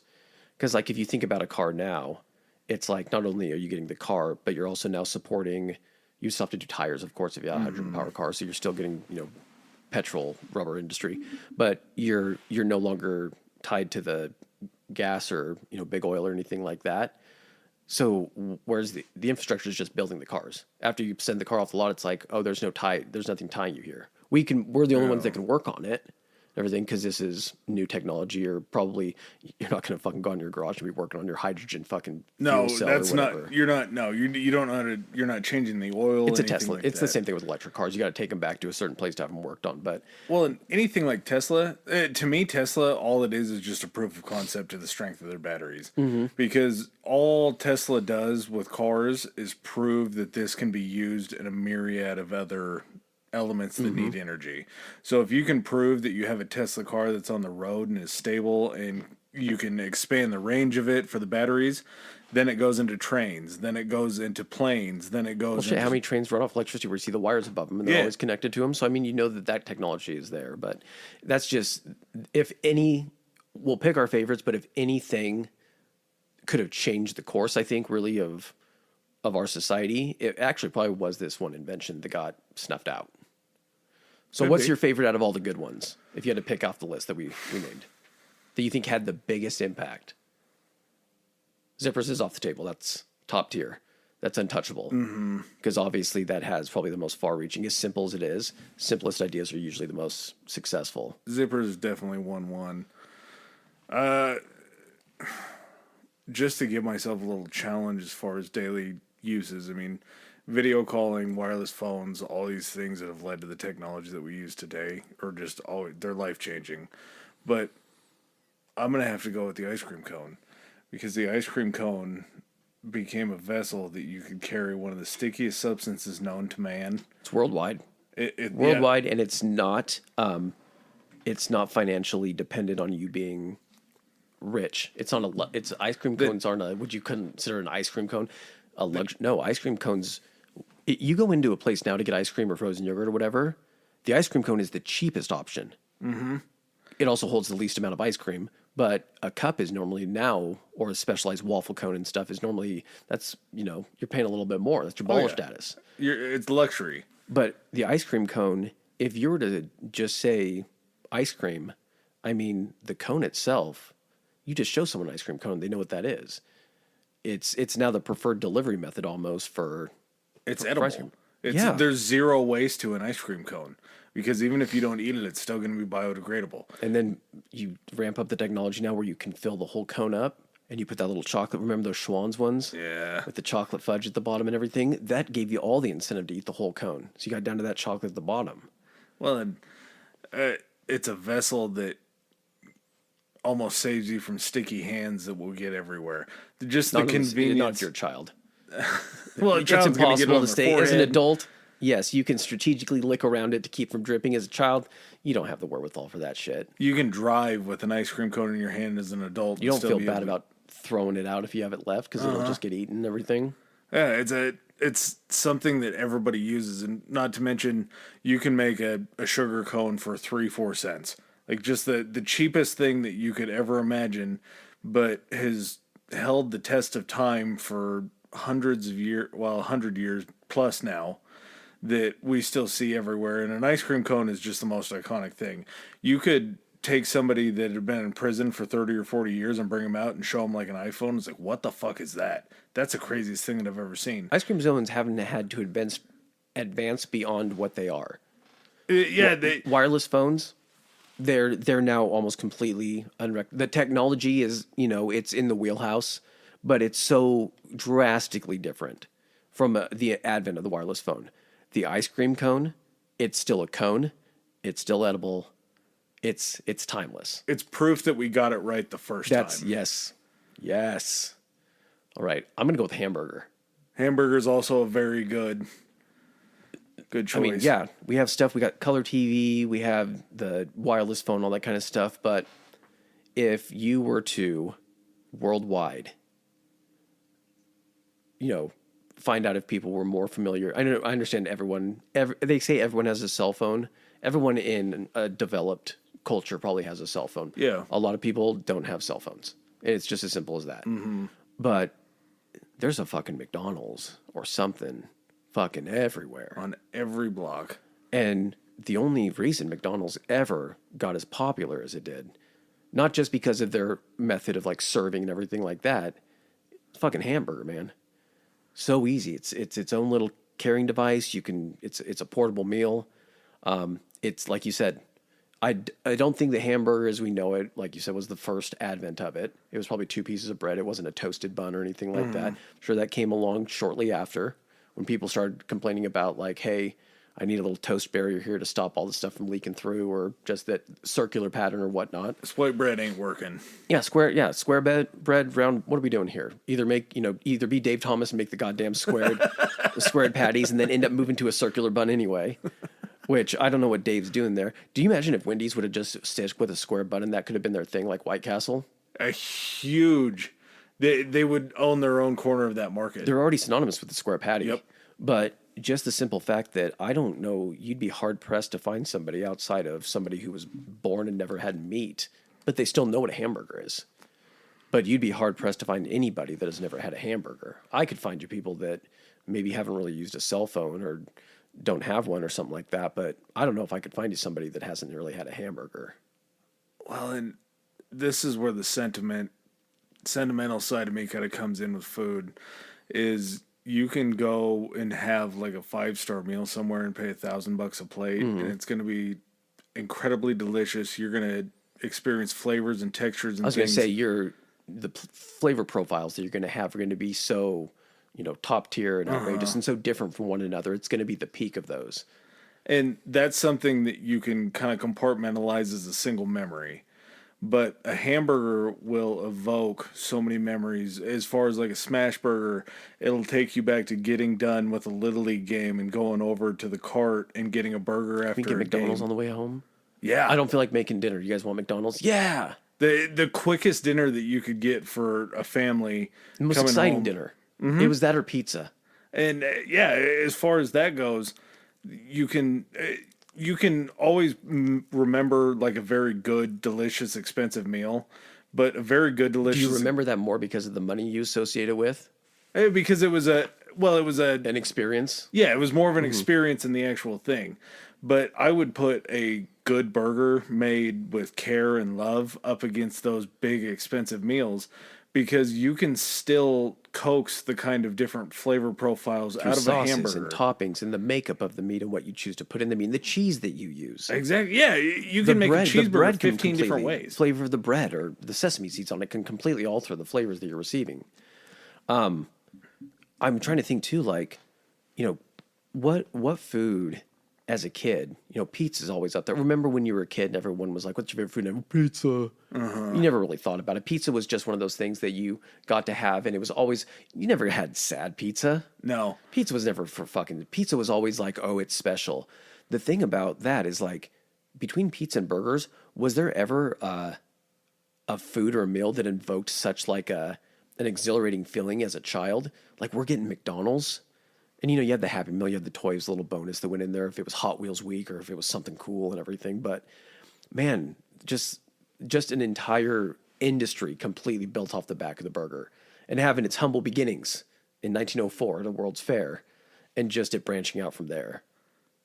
You have the Robin to every Batman. You can go with fries, you can go with chips, just something perfect. Sometimes you get crazy, you throw some fries on the burger just to add another textural element. It's such a versatile creation. Whereas the ice cream cone, we kind of got it right the first time.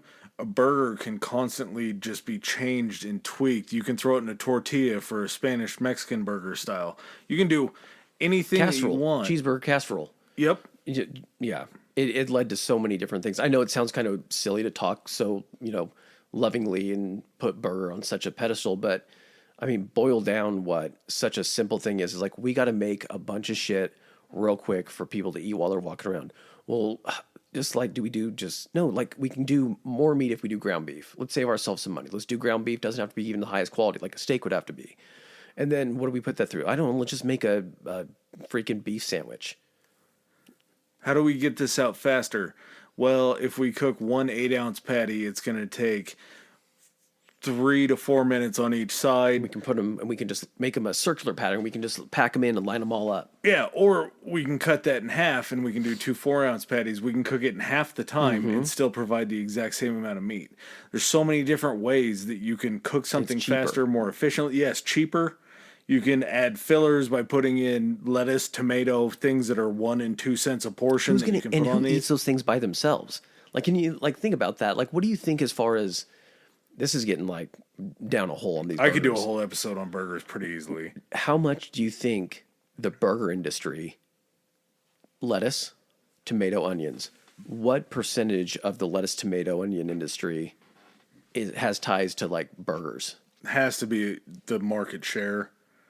There's no way that it's not the majority. I can't think if you like told me, I'm like, well, yeah, sandwiches, but what's more popular, sandwiches or burgers? I don't even know what the answer to that is. I like sandwiches now more than burgers, but I've never had a sandwich as good as the best burger I've had. No, and it's not even close. And it's almost like the sandwich is like the more calorie smart version of the burger. The burger is the gluttonous, delectable treat that you want to give yourself in order to make yourself feel better. Sandwich. Yeah, you'll feel pretty good. You'll feel full after a club sandwich, but you're not gonna feel that kind of malaise that a That burger will put contentment over and you. satisfaction, Yeah. that grease, everything just Yeah, we went burger porn on this real quick. that's fine. Do you have anything else to add after that? That's a good note for me to end this one on it, unless you have anything else. Yeah, if you can't get yourself a burger before 2025, maybe go to Osaka. Maybe bring yourself in a World Fair. But They probably have some just crazy burger concoctions and different shit over there, man. yeah, if you can't make it there, find your local burger establishment that's doing some crazy shit. That'll be the way of the future for you. And just remember, you're eating a little piece of history Every single time. every time. All right, guys, thanks for listening to us again, and we'll see you next week. Peace. All right, ladies and gentlemen, thanks for joining us for another episode.